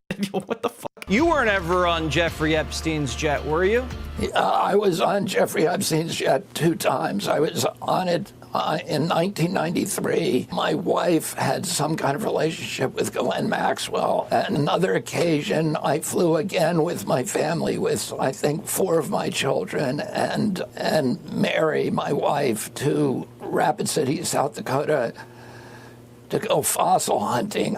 Yeah, that's probably the last combination of words I would want to see appear under my face if I were on the news. For a couple of years there, Ghislaine was like a specter haunting these snobby rich people gatherings, actively harming the reputation of anyone unlucky enough to wander into frame while she's taking a picture. Because truthfully, not all of these celebrities were aware of what she was doing with Epstein. I mean, of course, some of them had an idea. But you gotta keep in mind, Ghislaine was around a lot of people. Like, as much as I hate Elon Musk, I have no real reason to believe this photo is anything other than the innocuous photobomb he's claimed it to be. Except Epstein did actually send an email in 2012 bragging about a dinner he had with Musk, of which I actually was not aware of until researching this video, so hey, not the best look in the world. Unless, of course, he was referring to Elon's brother Kimball Musk, who Epstein has allegedly set up with a girlfriend, according to Business Insider. So again, not the best look, and maybe I should have used somebody else to make this point, but the bottom line is that Ghislaine Maxwell had no trouble at all navigating some of the most prestigious social circles in the country.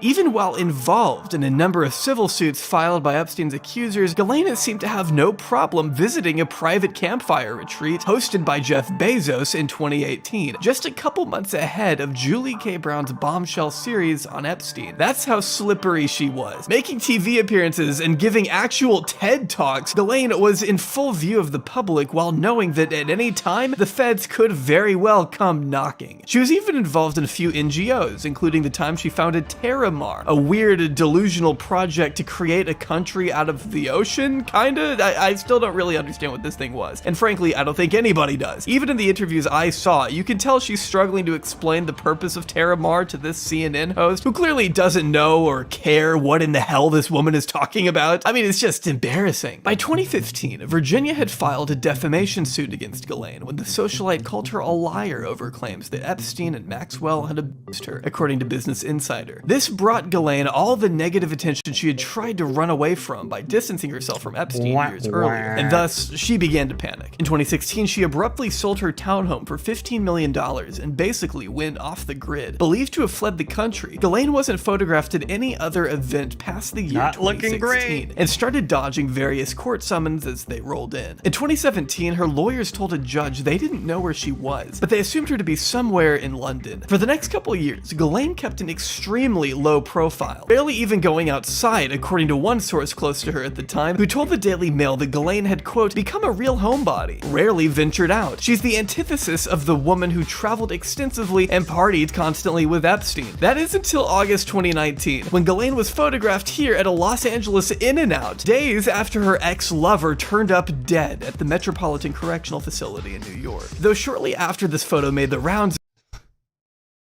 she vanished again, which was, of course, to be expected. She had to have known this was coming. One former assistant U.S. attorney, David Weinstein, told Business Insider at the time that his death makes her the top of the food chain in terms of who you're going after. She now gets put in the kingpin position. Now, the hunt was on. The Daily Mail reported she was holed up in Massachusetts with her new husband, a millionaire tech CEO by the name of Scott Borgerson.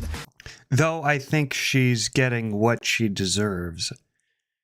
She unequivocally wouldn't have gotten as bad of a rap as she did if Epstein weren't dead, right? Because what he said is exactly right. She's now the top of the food chain. It's possible she might have avoided jail altogether if Epstein hadn't died. But who knows? Borgerson, I don't give a fuck, who she had discreetly married in 2016. Meanwhile, Sky News reported in October 2019 that she was hiding out with longtime Epstein associate Jean-Luc Brunel in Brazil. So there were a lot of conflicting reports, but it wasn't until the FBI used a Stingray device to pin down her exact movements by tracking her phone signals. As the Daily Beast described it, the portable equipment, which can fit inside a briefcase, simulates a cell tower and forces mobile phones in the immediate vicinity to connect to it instead instead of the actual tower. Once it connects, the Stingray captures the phone's exact location and the registered user's identity information. This brought federal agents to her New Hampshire home. I believe that's called a man-in-the-middle attack. So, be really careful. Especially with, like, I imagine something like this would be really easy on, like, those Xfinity Wi-Fi hotspots that are everywhere. Because they're all named the same goddamn thing, Xfinity. And if you're flying a drone with one of these pineapples, you could easily get phones to connect to that network rather than the Xfinity network. I hope that Xfinity has taken some precautions against this. I don't know what you could do. If the network's named that, then I think the phone doesn't know the difference, so, or the device doesn't know the difference, so I don't know, but that seems bad, right? And this kind of attack is pretty common. Recently purchased under a fake name, where they discovered she hadn't exactly been living in squalor. The tucked away hideout, literally named it Tucked Away, was a 150-acre multi-million-dollar cabin exhibiting the same hideous taste and decor we've come to know so and love. ugly. I mean, come on, what are those chairs? She was formally charged in Manhattan federal court with enticing a minor to travel to engage in criminal sexual activity, transporting a minor with the intent to engage in criminal sexual activity, conspiracy to commit both of those offenses, and perjury in connection with a sworn deposition. The indictment seemed to focus mostly on her crimes spanning from 1994 to 1997 and alleged she had exploited girls as young as 14, stating that, quote, Maxwell's presence during minor victims' interactions with Epstein, including interactions where the minor victim was undressed or that involved sex acts with Epstein, helped put the victims at ease because an adult woman was present. Because she posed an obvious flight risk, she was held without bail at the Metropolitan Detention Center in Brooklyn, New York. After all these years of running and hiding from authorities, it was becoming more and more apparent to both Ghislaine and the victims she abused that maybe a semblance of justice. I find it awesome, by the way, that with the housing crisis in every major metropolitan area, the number one, at least on the East Coast, being New York City, that we still find room to put jails and prisons in major metropolitan areas. That's wonderful. I love that. Might actually be on the horizon at long at last. Ghislaine's trial happened in late 2021, and honestly, it didn't take too long. In December, she was found guilty and convicted of conspiring with the late Jeffrey Epstein for at least a decade to recruit, groom, and abuse underage girls. During the course of her 1-month trial, the jury heard testimony from 4 accusers, only one of whom used their full name, who all detailed their horrific experiences of being served up to Epstein and his girlfriend, as written in the New York Times. Annie Farmer said in the statement after the verdict that, quote, I am so relieved and grateful that the jury recognized the pattern of predatory behavior that Maxwell engaged in for years and found her guilty of these crimes. She has caused hurt to many more women than the few of us who had the chance to testify in the courtroom. Ghislaine's attempts to paint herself as a mere scapegoat for Epstein's crimes fell pretty flat. She wasn't really doing herself any favors when she started drawing the courtroom sketch artist right there in front of everyone, something that Charles Manson apparently did. It also didn't help that prosecutors revealed Epstein had apparently sent Ghislaine over $30 million to maintain her lavish life, and of course, these photos weren't a great look either, which I think I'll have to pixelate, but this one depicts Ghislaine pressing Epstein's foot into her breast on the Lolita Express, so that's wonderful. Defense attorney Paul Applebaum told Reuters that if he were in the jury, he'd think the two were Siamese twins. There was ultimately no way the defense could argue they weren't closely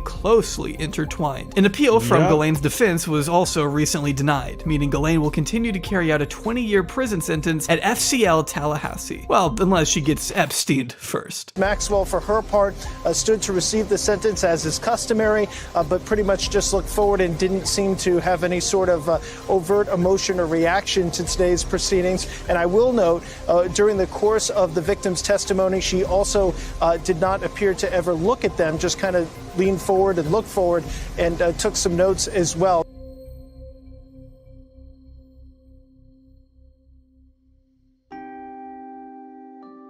To this day, Ghislaine insists she did nothing wrong. Even her siblings have tried to convince us all of her innocence. But anyone who actually knows anything about this case will tell you that Ghislaine Maxwell played one of the most critical roles in allowing Epstein's international trafficking ring to expand as far as it did. The biggest injustice of all, though, is that right now, she is his only accomplice to receive any kind of legal punishment at all. And she was originally immunized in 2008. If this story has shown me anything, it's that the rich and powerful will do whatever it takes to protect their own kind, which is of course something we all knew. But the way in which Jeffrey Epstein was consistently protected, combined with the lack of answers regarding things like where he got his money, who he may have been working for, and the extent to which he was operating, exemplifies more than anything else the most frustrating, corrupt, and ruthless elements of the various institutions we are supposed to trust. I think I can say that at this point I have truly lost my mind. I thought I knew the Epstein story a couple years ago, but lo and behold, there's still so much more we have. Every so often you just learn something about this that you would never, like,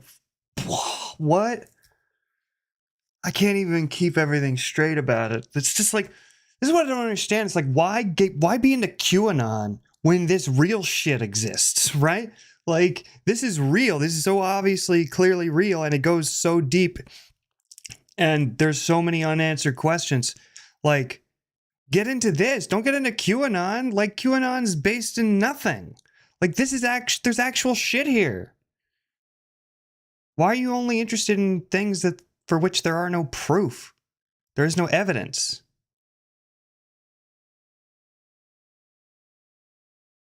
Haven't even dug into. The full scope of Epstein's operation can never be adequately captured in 3 YouTube videos. Its depravity stretches beyond what our imaginations can comprehend, and I have a feeling that we may never know where this saga truly ends. The fact that this story still gets written off as just another QAnon conspiracy or something that isn't worth talking about infuriates me. There are real victims at the heart of this thing who deserve to see actual justice in their lifetime. And with the way things are going, we've only been— Yeah, see, that's the thing with like the QAnon stuff. They're like, oh, all this like conspiracy and like this is happening and da da da da da. But they have no evidence. They have no victims. They have nothing. They just have like what they're saying, and most of it doesn't make any sense. This has actual people who got hurt. Like we know, and there's evidence. Like what? This is not QAnon. This is the farthest thing from it. Because it's real. Begun to scratch the surface. If you want to learn more, again, I highly recommend Julie K. Brown's series in the Miami Herald, Perversion of Justice, as well as her book by the same name, which I've referenced throughout all of these videos. Same with John Preston's book on the Maxwells, Fall. I think the Maxwell family has a particularly interesting history that shouldn't be discounted when talking about Epstein. Virginia Giuffre's memoir is also one of the absolute best sources you'll find when it comes to learning more about what these victims experienced at the hands of Ghislaine and Epstein. And of course, all of the recently unredacted court documents that came out earlier this year can be found down below as well. If you've made it this far, I really appreciate it. I think these videos truly did break my brain into pieces, but it's an important story and I'm glad you've taken an interest in it. I'll stop yapping now. This has taken up my life for the past 2 months, I guess. For my own sanity, I'm gonna go find something else to make a video on. Unless I end up dead first.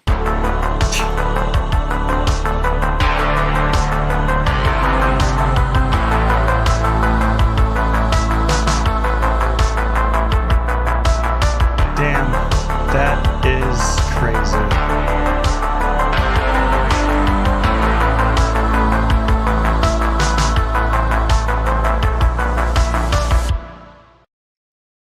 Nuts. Nuts, nuts, nuts and guts. Holy shit.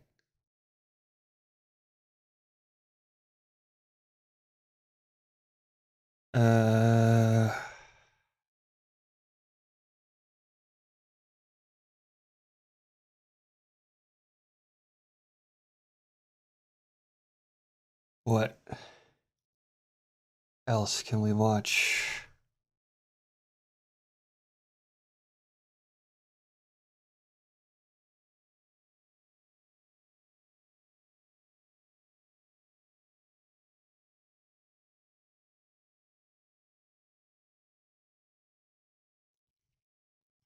All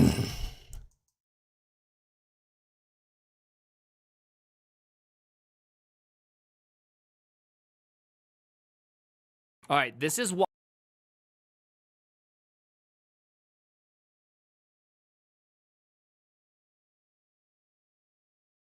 Wild. Are you ready for this one?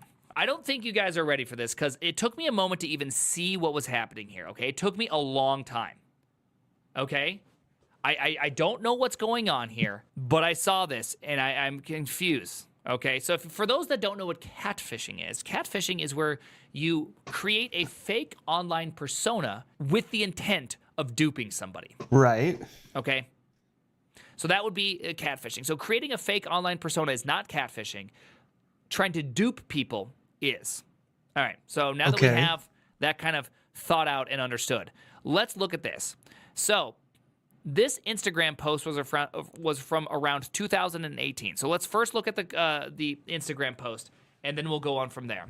Okay, so you have Mrs. Always Right, some data structures and programming, coding unicorn, which is a FAML, switched from Sublime to VS Code and enjoying it. Okay, nice. Okay, nice. That's a positive. That's a positive. That's a positive, right? All right. So this is where things get a little bit confusing, okay? And we're gonna have a little bit of a little trouble wrapping our heads around this. All right. So I hope you're ready for this. Wait a minute. It says the site was made by Coding Unicorn, but the photos all look like stock or AI. Is this whole persona fake too? So. What? A whole fake potentially thing. King Noosh discovered that where you can see. The prime time. I like Primeagen. You should never work at Fang. I hate Rust. What's wrong with new devs? ChatGPT. DHH.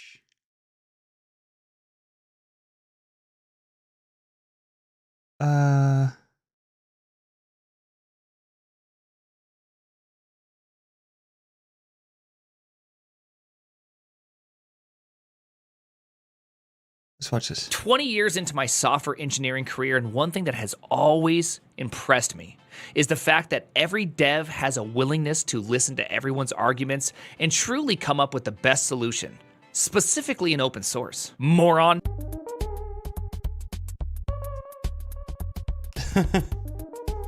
This thing deleted 3 months of work. I had just downloaded VS Code as an alternative, and I was just playing with the source control option, seeing how I wanted the stage. 5,000 files. I clicked discard, and it deleted all my files. All of them.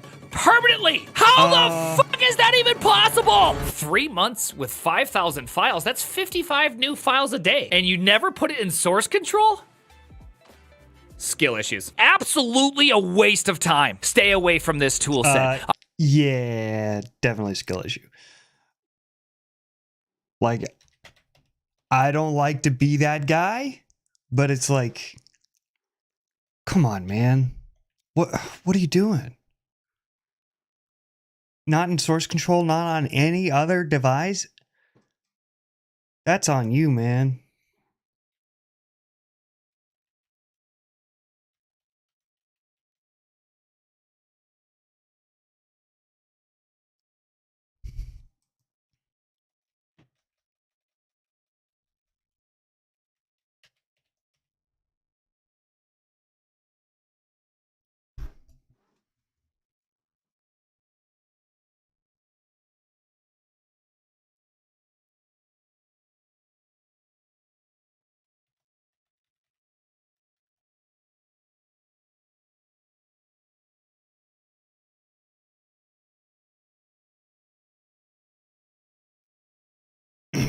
All right, switching to software and game dev.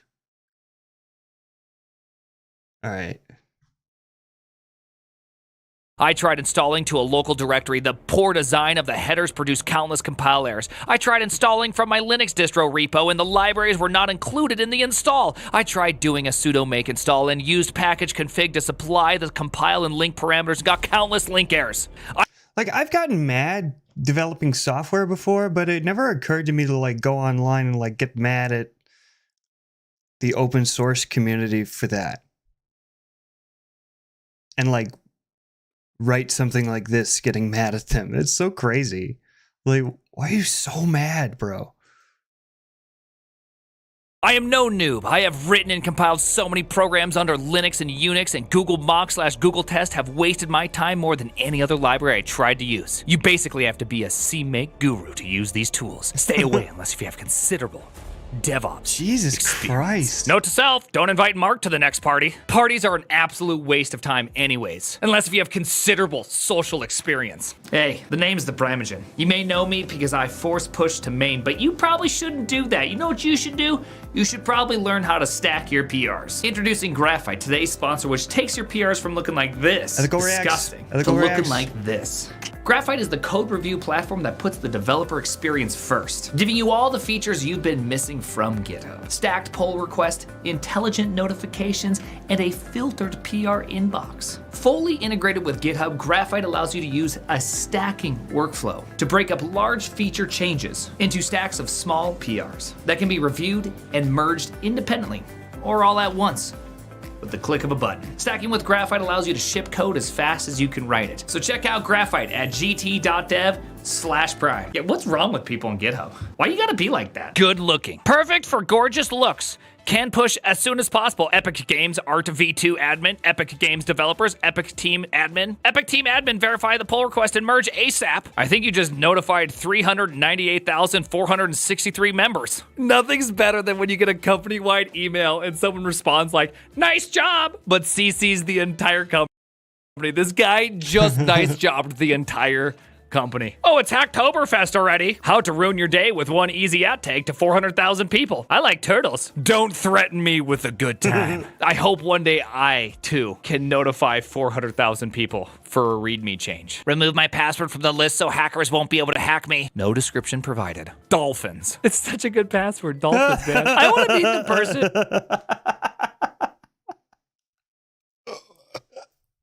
Oh man, that's good. That's good. Who, when prompted with the password box, goes, ain't nobody ever gonna guess my favorite sea creatures. Is my password Hunter too safe? Uploading to TestPyPy. I had some trouble using Twine to upload a package to TestPyPy. I tried this, but it looks like it went to regular PyPy. I assume I'm doing something wrong here, but any docs on how to Twine and TestPyPy together would be appreciated. Completed. Were you able to resolve the issue? No. I decided I don't care. I wish I had the courage to be.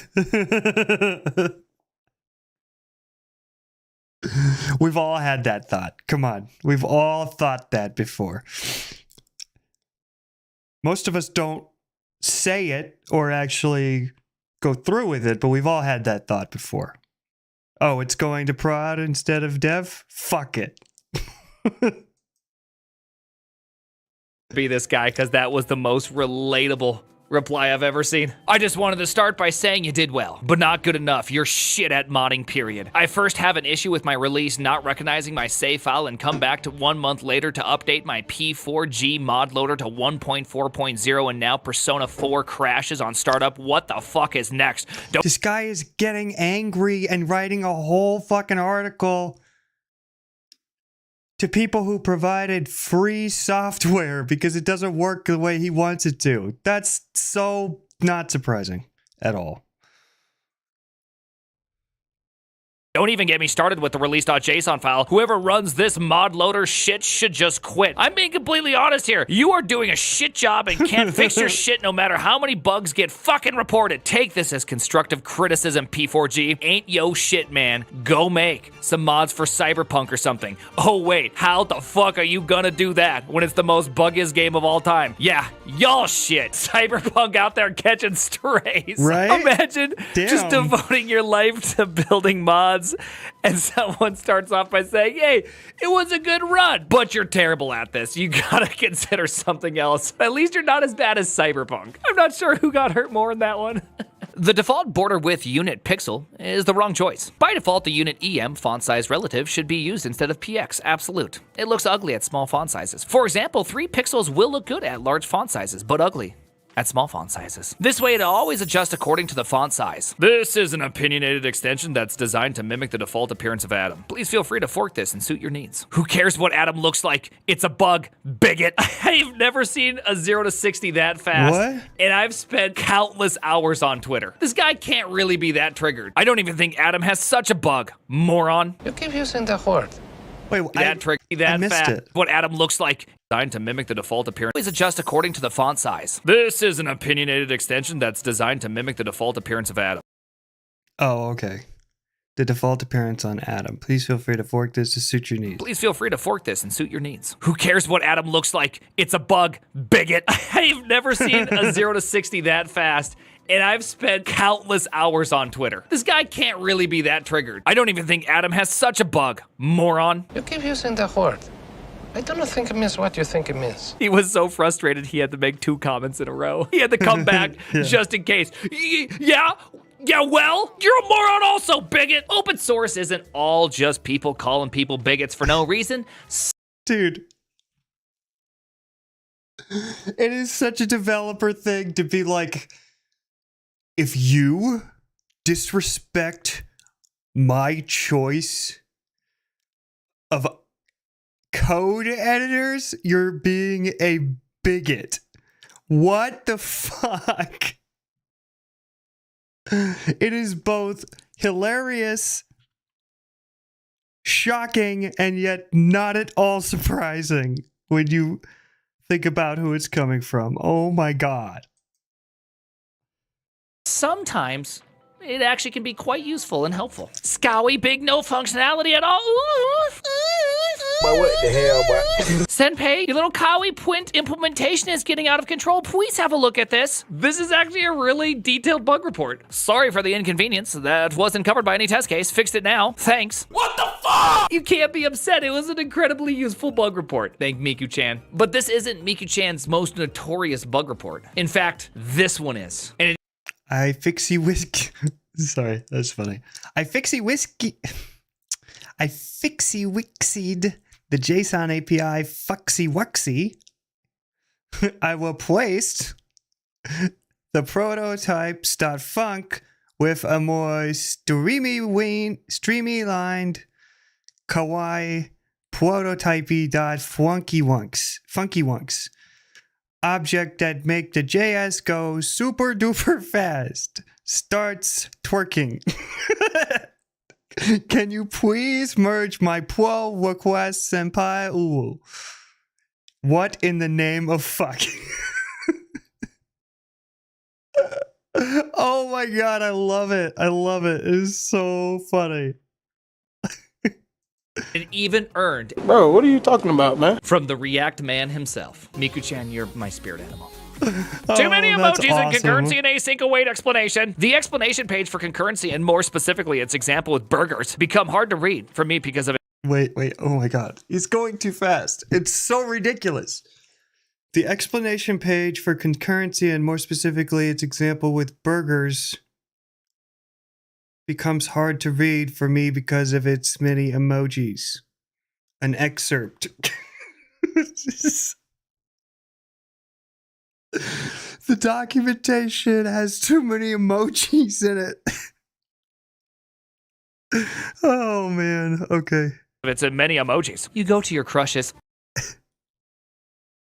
You go to your crush to get fast food. You stand in line while the cashier takes the orders from people in front. To get some fast food. You stand in line while the cashier ching takes your orders from the people in front of you. Then it's your turn. You place your order of 2 very fancy burgers for your crush. And you pay cha-ching. Somebody actually thought this was a good idea. Okay, somebody wrote this documentation without the help of ChatGPT. I want you to think about that for a second. Emojis are a part of our culture. You have an objectively bad culture. I've read Emojis are part of our culture. What?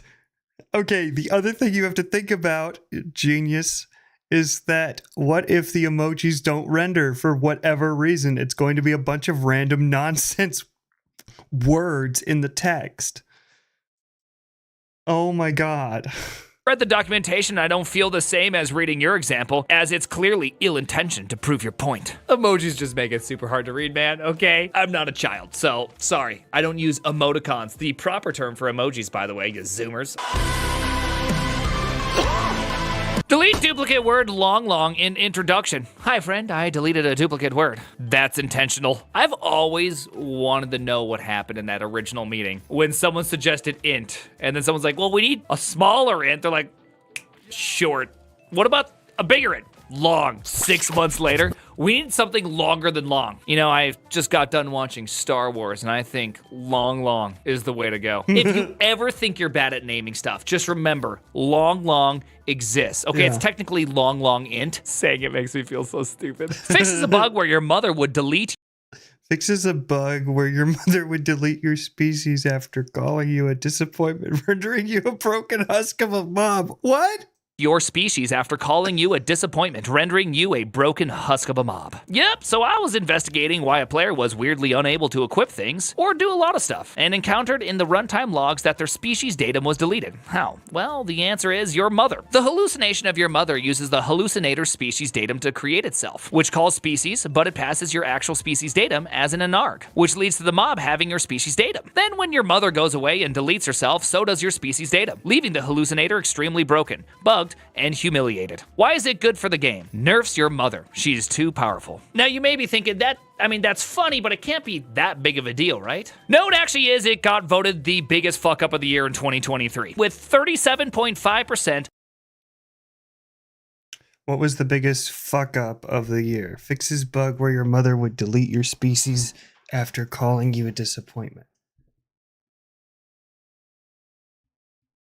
Wait, was the fix the fuck up or the bug?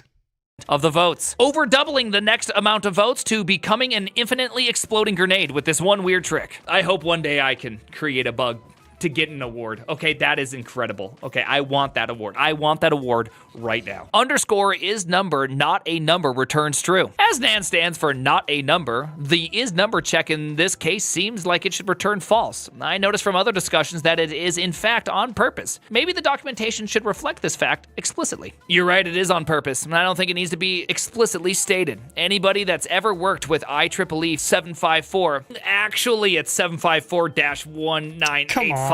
Jesus Anyone that's Christ. worked with it would actually know that. Somehow JavaScript just is, it always makes me happy. The fact that not a number, though technically a floating point number, is considered a number. So to be able to find out if something's not a number using underscores library, you have to go is number and not is not a number.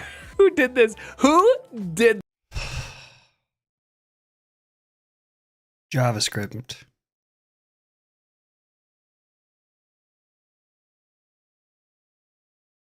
I don't even have anything funny to say.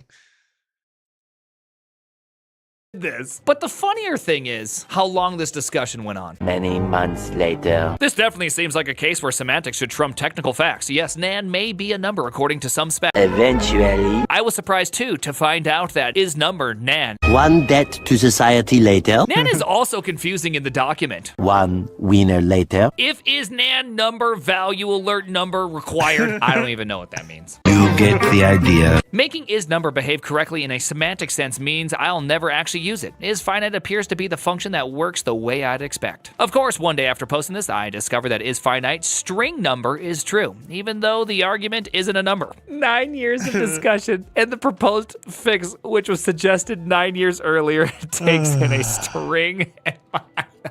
Something about the whole experience is just beautiful. JavaScript is just... I love it. JavaScript. JavaScript is the only language which has the least principle of least surprise. Is it safe to use secret internals? Do not use or you will... What? It's in capital letters too. Is it safe to use secret internals? Do not use or you will be fired. Oh, that's good. I like that. What is this? Will be fired. I want to use the undocumented property React secret internals do not use or you'll be fired, which holds some interesting insights and can be useful in some cases. No, it's not safe to use. Did the name not give it away? Like, can be useful in some cases. No, it's not safe to use. That's why it has a scary name. It's not safe to use. Did the name not give it away? Like, someone asked that question. Someone asked, secret internals do not use or you will be fired if it's safe.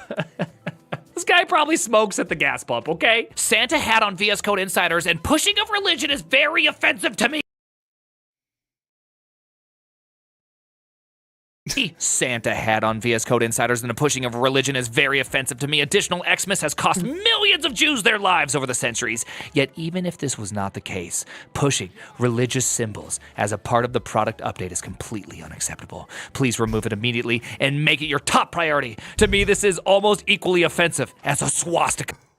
What the fuck? That is so unhinged. And I would say it sounds like a troll, but oh my god.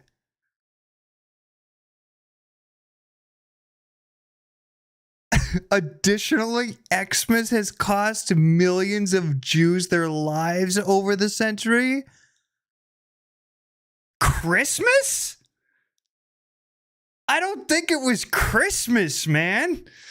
What do you mean? How was it Christmas that did that? That's why I think it's got to be a joke, right?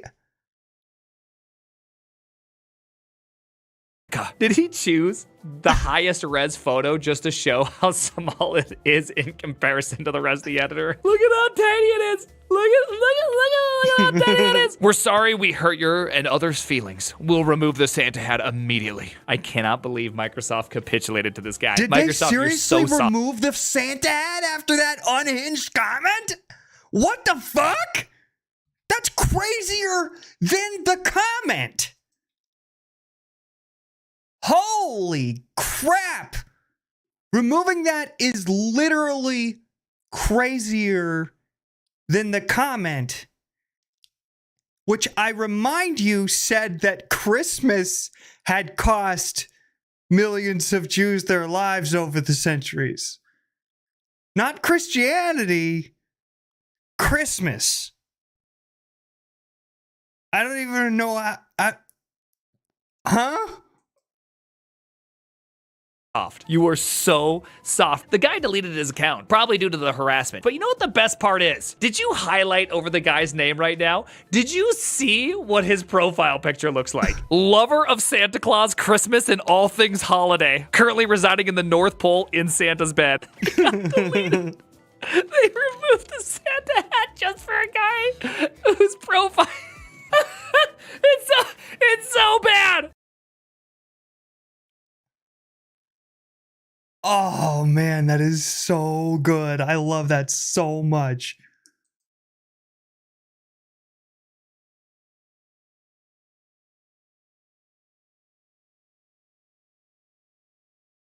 What is the biggest lie about programming? This tweet got thousands of likes, hundreds of responses, and there are so many good takes and so many... Oh, there's got to be so many bad takes.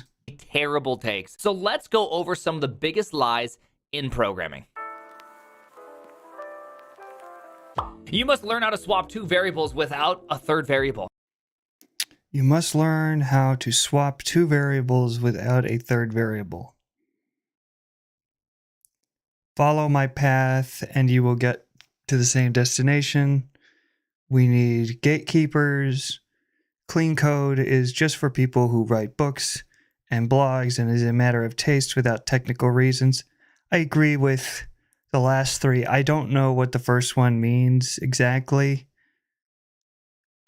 I don't think you need to learn to swap two variables without a third variable, but I've never heard that lie before.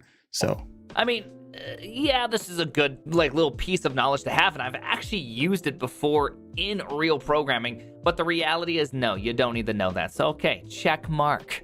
Follow my path and you'll get to the same destination. Depends on the destination. This is one of those relative statements that is kind of asinine in the sense that, yes, If the path is work your ass off, really, really try hard, really deep dive, yes, you will get to a destination that is similar or actually the same destination as the person telling you. But of course, it just is totally on what they're saying to do. And yes, there's always luck involved, okay? Yes, if someone says, hey, I'm a VP of engineering, you can do all the thing Mr. VP of engineering did, but that does not mean you will now become VP of engineering. True. We need gatekeepers. Said nobody ever. Okay, little side note here. Let's side note this one. First, What? Well, okay. No one's ever said we need gatekeepers. Oh my God, he's gonna go into a whole rant about it. So will I probably. Let's see what he says first. First off, gatekeepers, there is no one actually keeping the gates, okay? Second off, there are people that are going to just say mean things to you. If you let that affect you and be like, oh, I can't actually do it because this guy on the internet told me in a tweet that I can't do it. Come on. You got to get a little bit stronger than that. People are going to say mean stuff about you all the time. All right, generally, I think he's right. I don't think anybody's saying we need gatekeepers. I think there are people who try to be gatekeepers, and that sucks, especially when they go after, people just starting because they don't know what the whole industry is like, and thus they don't know that everybody's not like that, and that there's not actually gatekeepers. But yes, I in general agree that there's not like an American Programmatical Association. There's no licensing requirements, like there's not like a limit on the number of coding internships available in the United States. All of these things are true about, becoming a doctor, by the way. So in that sense, no, there aren't gatekeepers. You don't actually need a college degree necessarily. It helps, but you don't need one. But there will always be people who try to be gatekeepers by putting down others. That's just how it goes. The thing is, the industry is such that there's just so much work. If you want to get into it, you probably can. Yes, there's luck involved. Yes, there's privilege involved. I understand all of that. That said, it's a big pie. And you can get yourself some slice of that, I think, in most circumstances. It's just what life is about. But here's the deal, that you can take those mean things said and you can actually use it as encouragement to yourself and be like, you know what? I think I am good enough. Therefore, I am going to try hard enough and I am going to hurdle over all these insults. And yeah, I'll give you an example of this. So it was my first video on YouTube ever. And what happened was I made a video about using ChatGPT to help you code something. Not copying code from it, but talking to ChatGPT and asking it, like, what do I need to do to make this thing in this technology? So I made that video, and I thought it was a pretty good video. It was my first video ever. And I put it up, and it didn't get that many views, but I also put it on on Reddit. I put it on Reddit and put ChatGPT in the title and the post because I thought it might get a few more views that way. And some dickhead comes into the thread and goes, "Oh, great, another fucking ChatGPT thing. I'm so tired of reading about ChatGPT on this fucking Reddit site." And it's like, dude, what the hell? I just said, we don't need trolls either, but you're welcome here. You know what? Fuck it. Let's look at it. I still have it.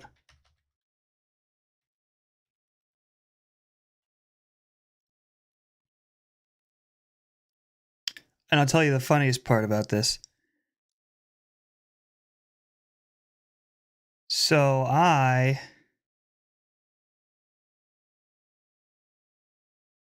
where is it?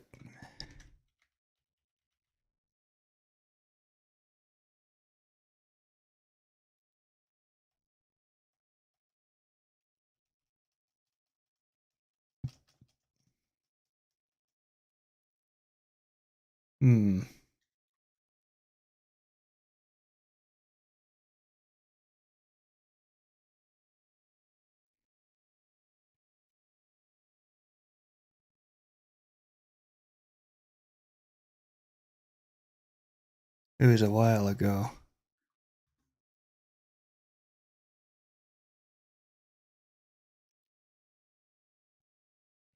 Anyways,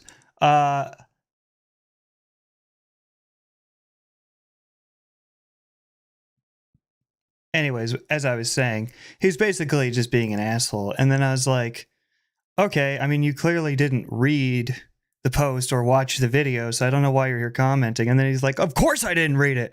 And I was like, okay, man, then just like go. And then the funny thing is he blocked me, so it looked like he deleted all of his replies. But then if you go to the thread and you're not logged in, you can see all his replies.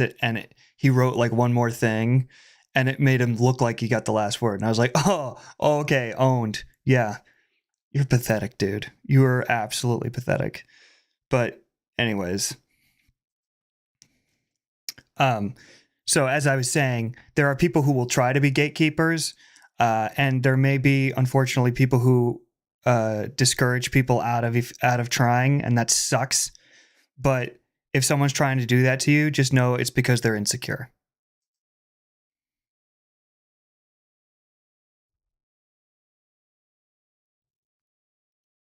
It's because they're insecure. They think they might lose their job just if there are too many other coders.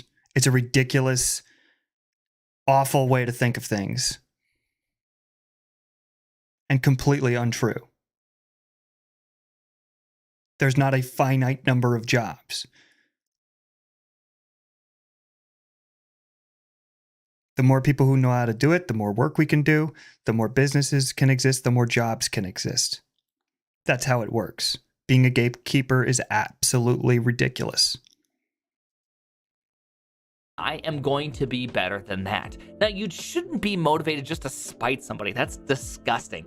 But it is really good to be motivated to believe in yourself. I believe in myself so bad that I often maybe overcommit a little bit to things. And I don't actually have the skills, but I learned the skills, and I know I can do it with enough time. Clean code is just for people that write books and blogs. And is a matter of taste without technical reasons. Again, this is actually a matter of taste statement. Okay, what makes code clean? For me personally, the things that I focus on is it testable? If the code is testable, for me, I don't really care much about it. It's testable. What makes Was that the code lie? Again,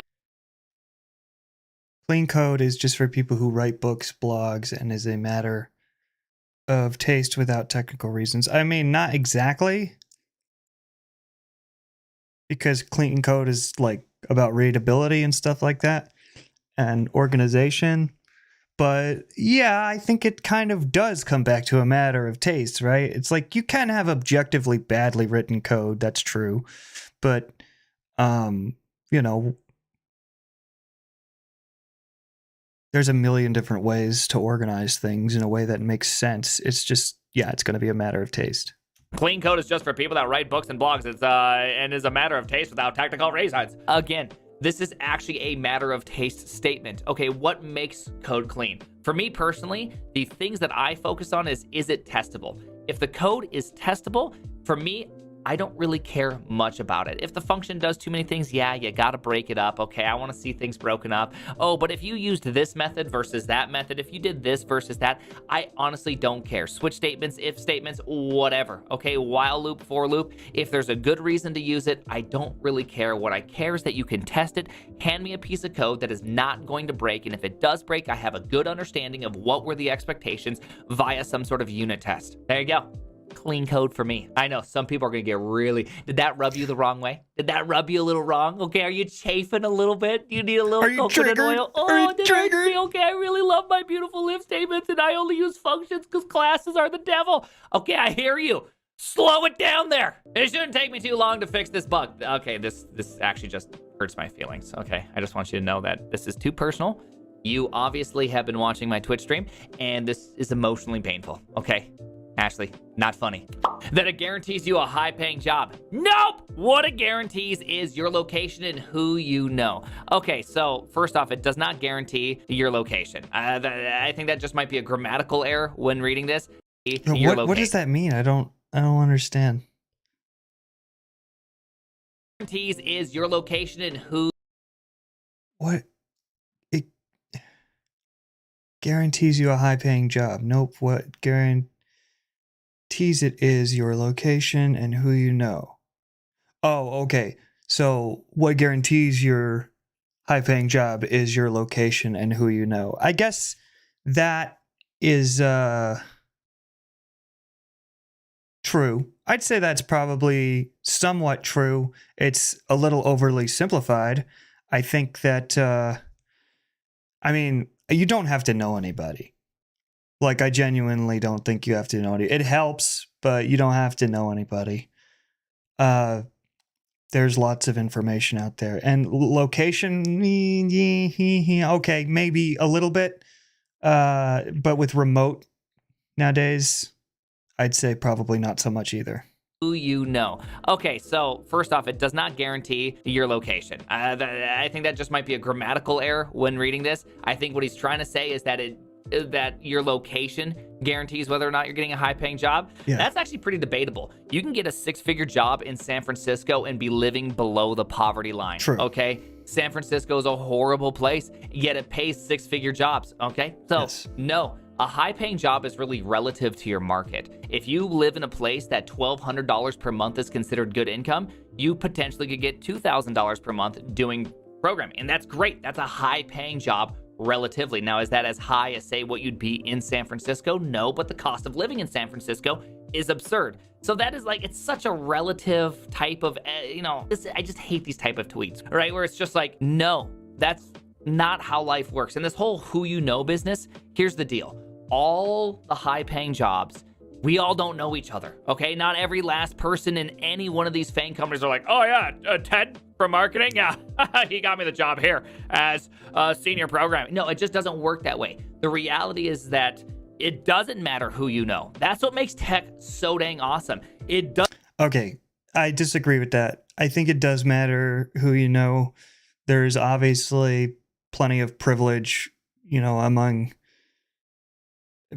elite colleges and stuff like that. That being said, compare it to something like finance or, like high finance and stuff like that, or like lawyer firms, big law firms. Yeah, it's less gate kept. It matters less who you know in those cases. Yes. But it's not like it doesn't matter, because it does. People shift around. People go and work with people they used to work with all the time. But even that is like not as nefarious as you think. It's just like, oh, we need an engineer. Oh, I know someone. Now, should that be the way recruitment works? Probably not. And it should be more of a meritocracy. But again, I'd say that we're probably a little bit better in that respect. Hello.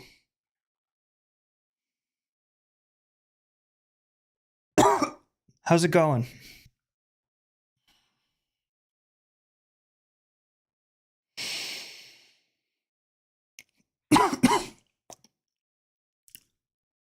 We're just agreeing or disagreeing with Primogen.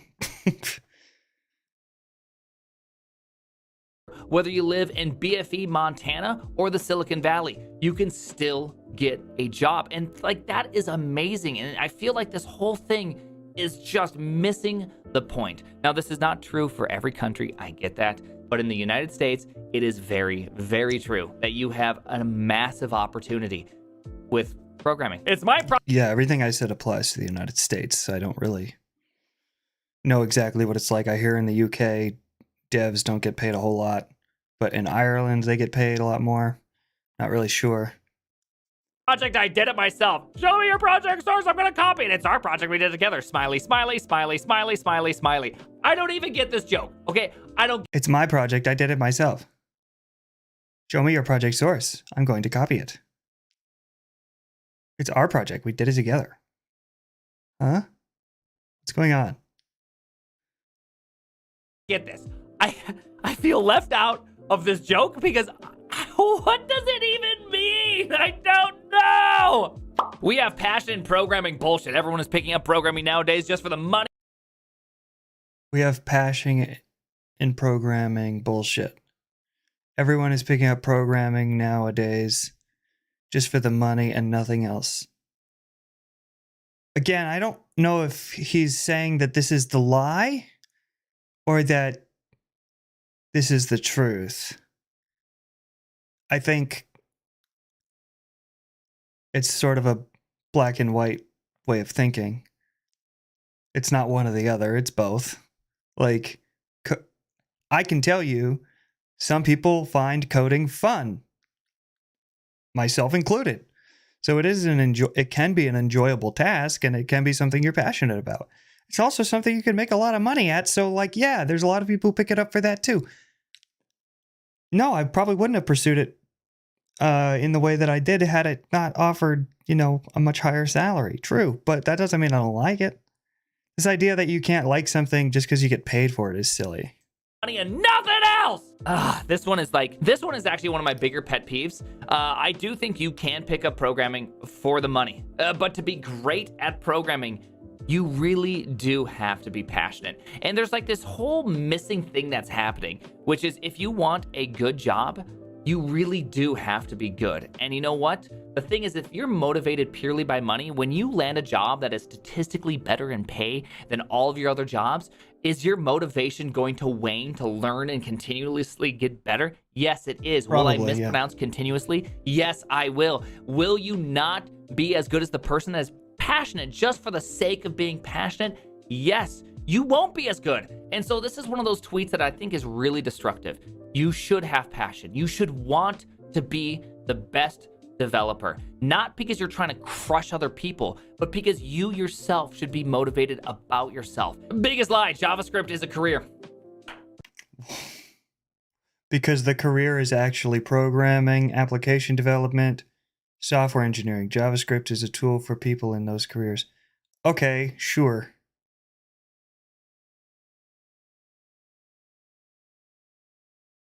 Does anybody say that, though? I've never heard that. I've never heard anybody say, like, JavaScript is my career. They usually say they're a software developer. So I've never heard this lie before. Edwin Torres! Edwin Torres! Thank you, Edwin! Oh my goodness, this man's a champion.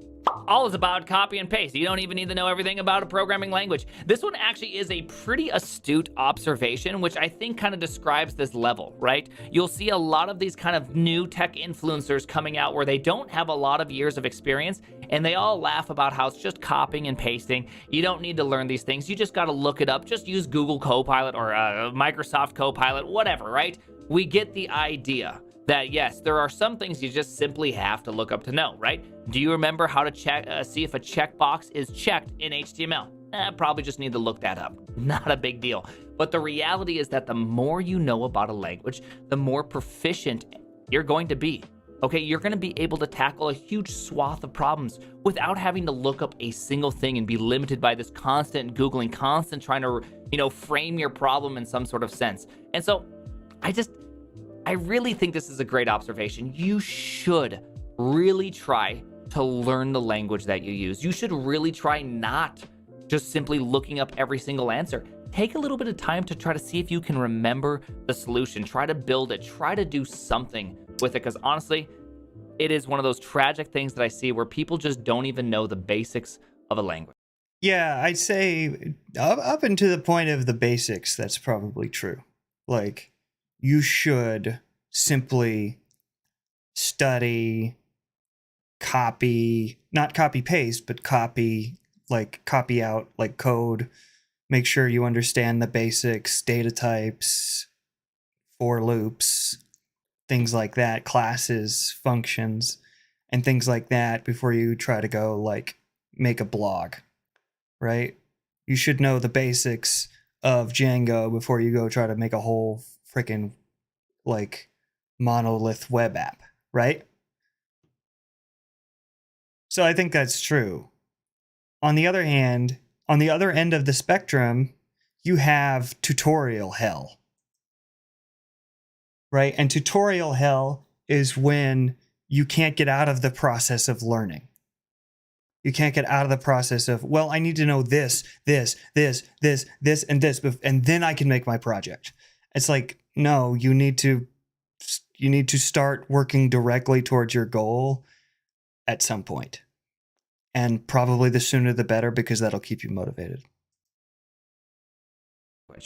That standards are always kept by everyone involved with the project. That's not funny. This is not funny. Okay.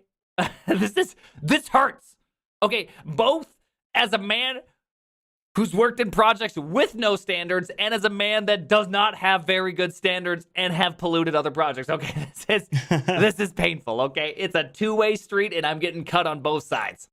The biggest lion. The biggest lion programming is your level of technical skill is important. Creativity and communication limit you more than anything else.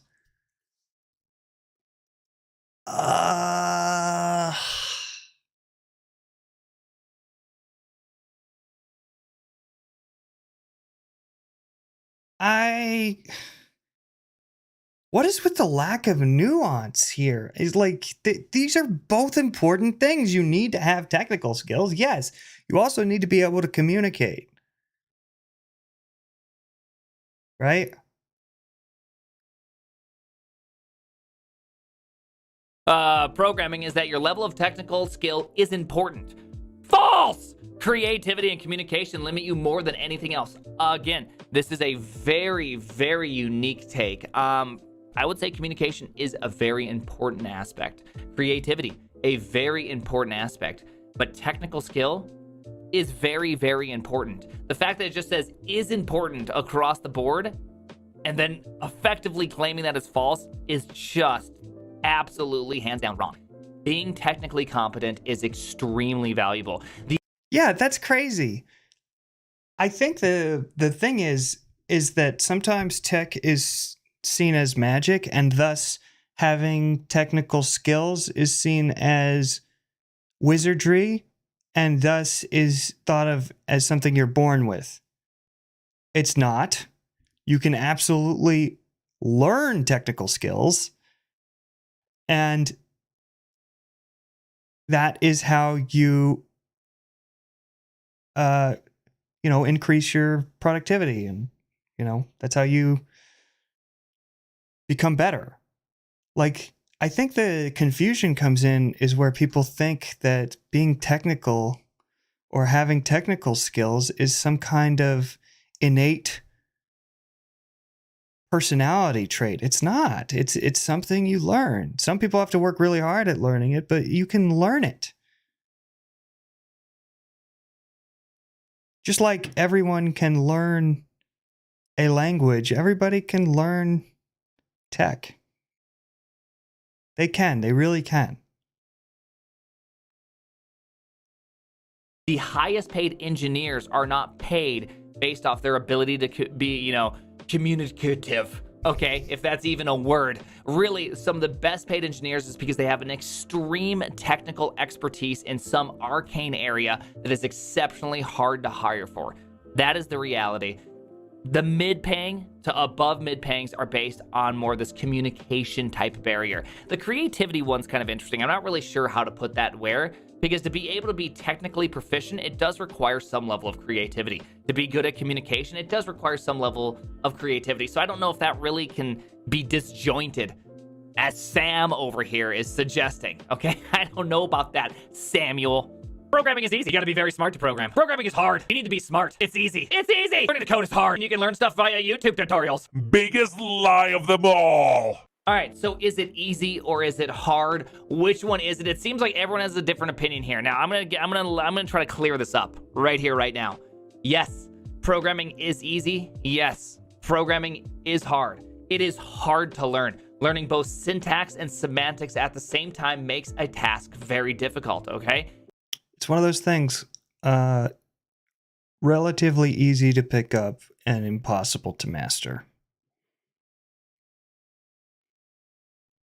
You don't often do this in your life. You did it when you were a baby. And guess what? You haven't done it in a long time. This is not easy. But once you understand how the basis of programming works, learning more becomes easier. But is programming easy? Well, in the fundamentals, yes, it is easy. A if statement is easy. A while loop, easy. For loop, easy. But putting all the things together in a complex project is actually hard.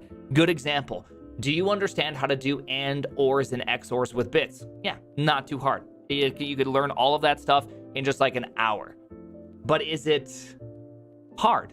No, it's really not hard. But is it hard making HTTP 2? Yes, that is a long, hard project to get perfectly correct and fulfill the entire spec. So it's one of those things where it's like, what do you mean? Yes, there are easy parts. Programming itself, once you understand it, is actually quite simple.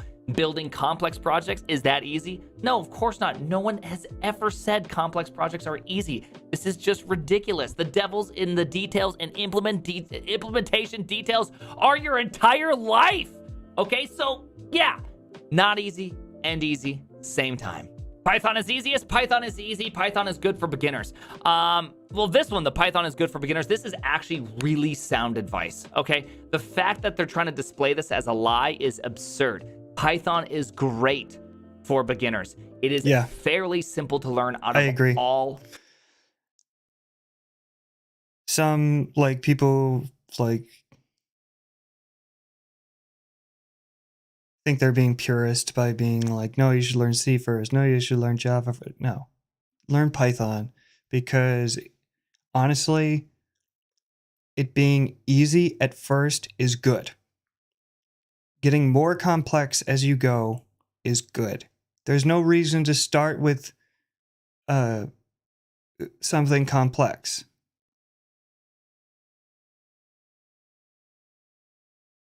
There's no reason to have a bunch of verbose language in the first program you ever write that you tell the student to ignore. That's silly. No. Python, incredibly easy to understand. You open up a hello world.py, you type in print, parentheses, quotation marks, hello, comma, world, and then you run that, you type Python, hello underscore world.py, and then it runs and it prints out exactly what you think. You, as a first-time student, can understand everything that is happening in doing that.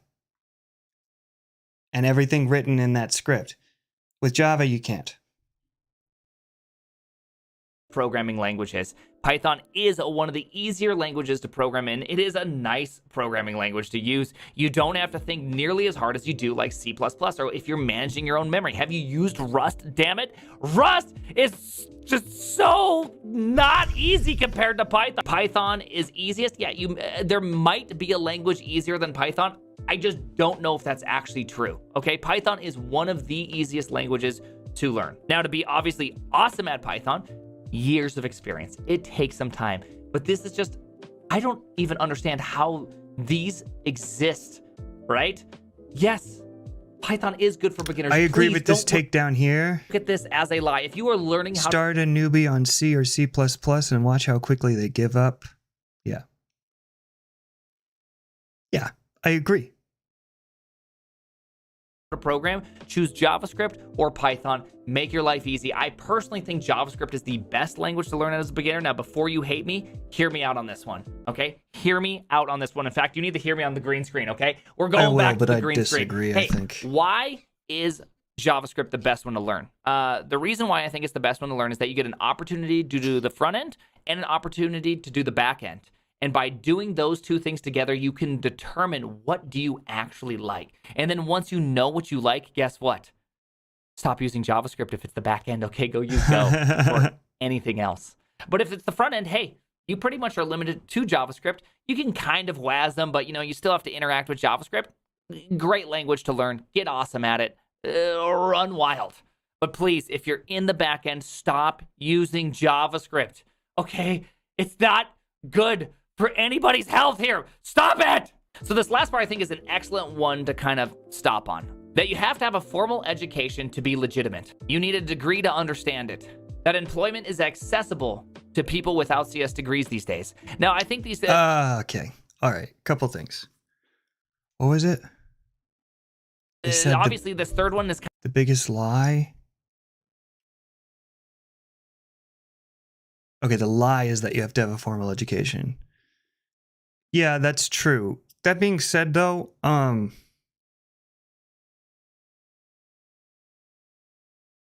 sometimes a lot of big companies will require a degree for software developer jobs. So not having a degree does close some doors for you. That said, it doesn't matter what the degree is in necessarily, because usually they don't 100% require a technical degree. They require technical skills and a degree, which is dumb, but it's what it is. So just having a degree in anything will open doors for you that would otherwise be closed. 100%. I know that the popular opinion right now is that, oh, college is useless. It's not, okay? Is it worth the price? Actually, yes. Should it cost that much? Fuck no. But you are going to probably be better off in general if you have a degree versus if you don't, and it doesn't matter. And even if that degree is not in a technical field. And I'm speaking from my own personal experience.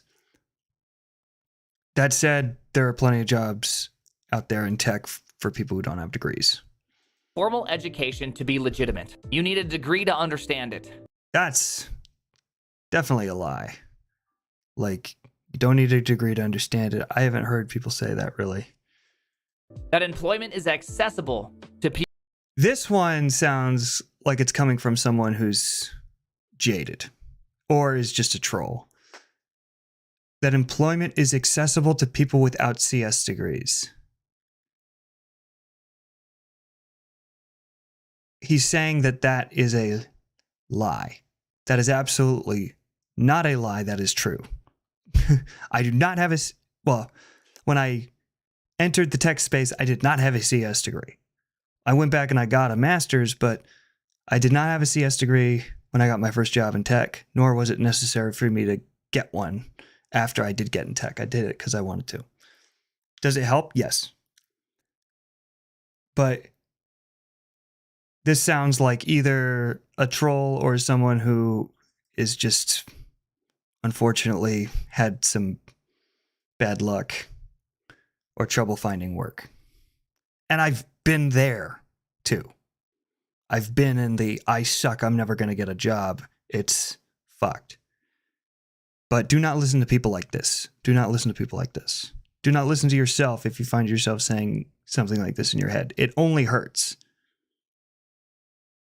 Because think about it. Even if it were true, if you just give up, like, then you're definitely not going to get a job, man. Like, the only way to ensure the outcome is to give up and ensure that you fail, right? People without CS degrees these days. Now, I think these, obviously, this third one is kind of standing in contention to the first two. Yes. But this is all very interesting takes. Do you need a college education? I've heard all of these. To get a degree?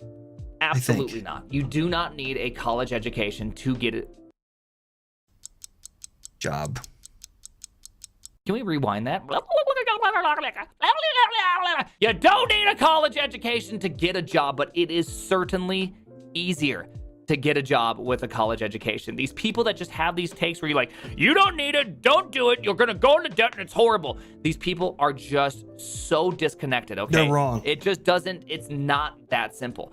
Do I think you need it? No. Some of the best programmers I have ever met were not educated, but some of the best programmers I've also met were educated. Some fields are way harder to get into without a really formal, rigorous education. Compiler design, you think you're just gonna walk on because you read some books? No, it is really hard to break into those type of jobs without extensive education.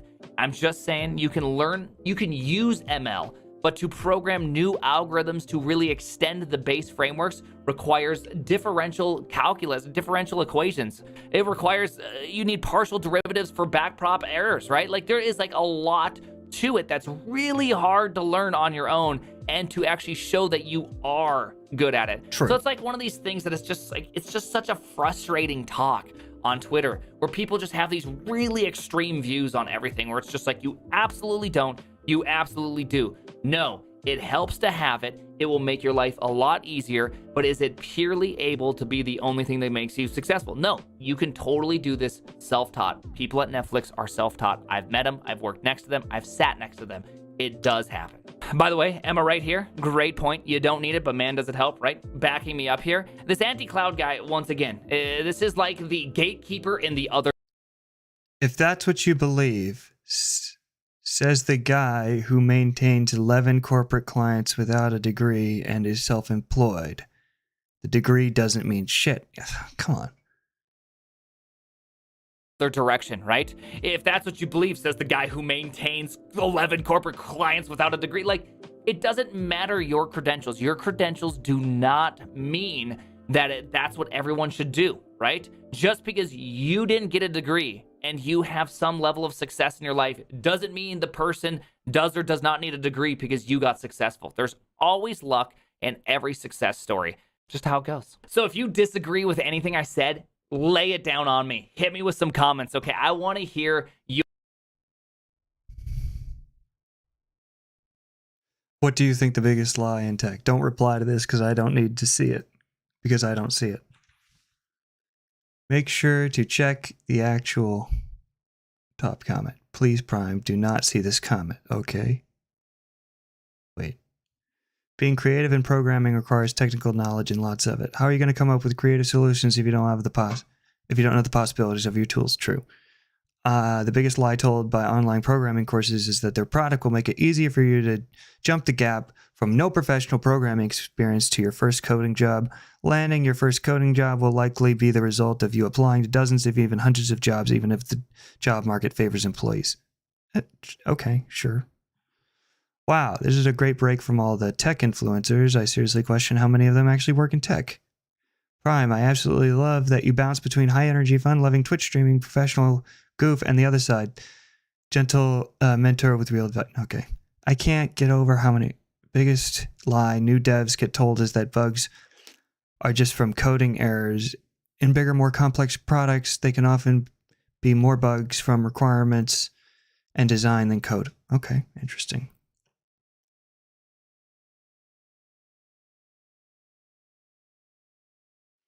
Man, just people will argue about this stuff for like, yeah, Jesus.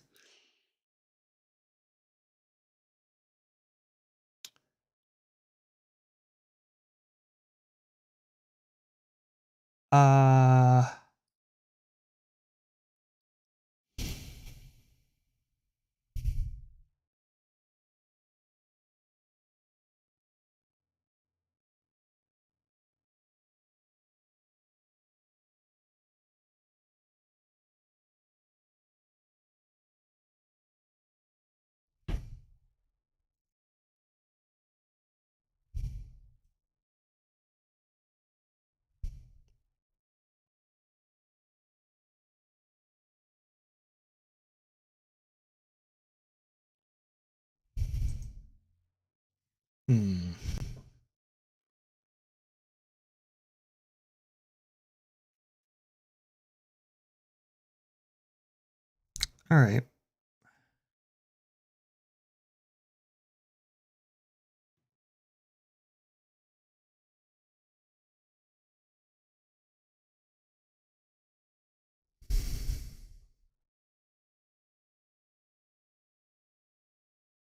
I will probably end it there. I know I haven't coded on stream in a while. I am coding off stream, but I don't know. I just feel like I can't get that much done on stream because I'm like nervous. But I'll do another devlog soon to update everybody. But thanks for joining, and we'll see you next time.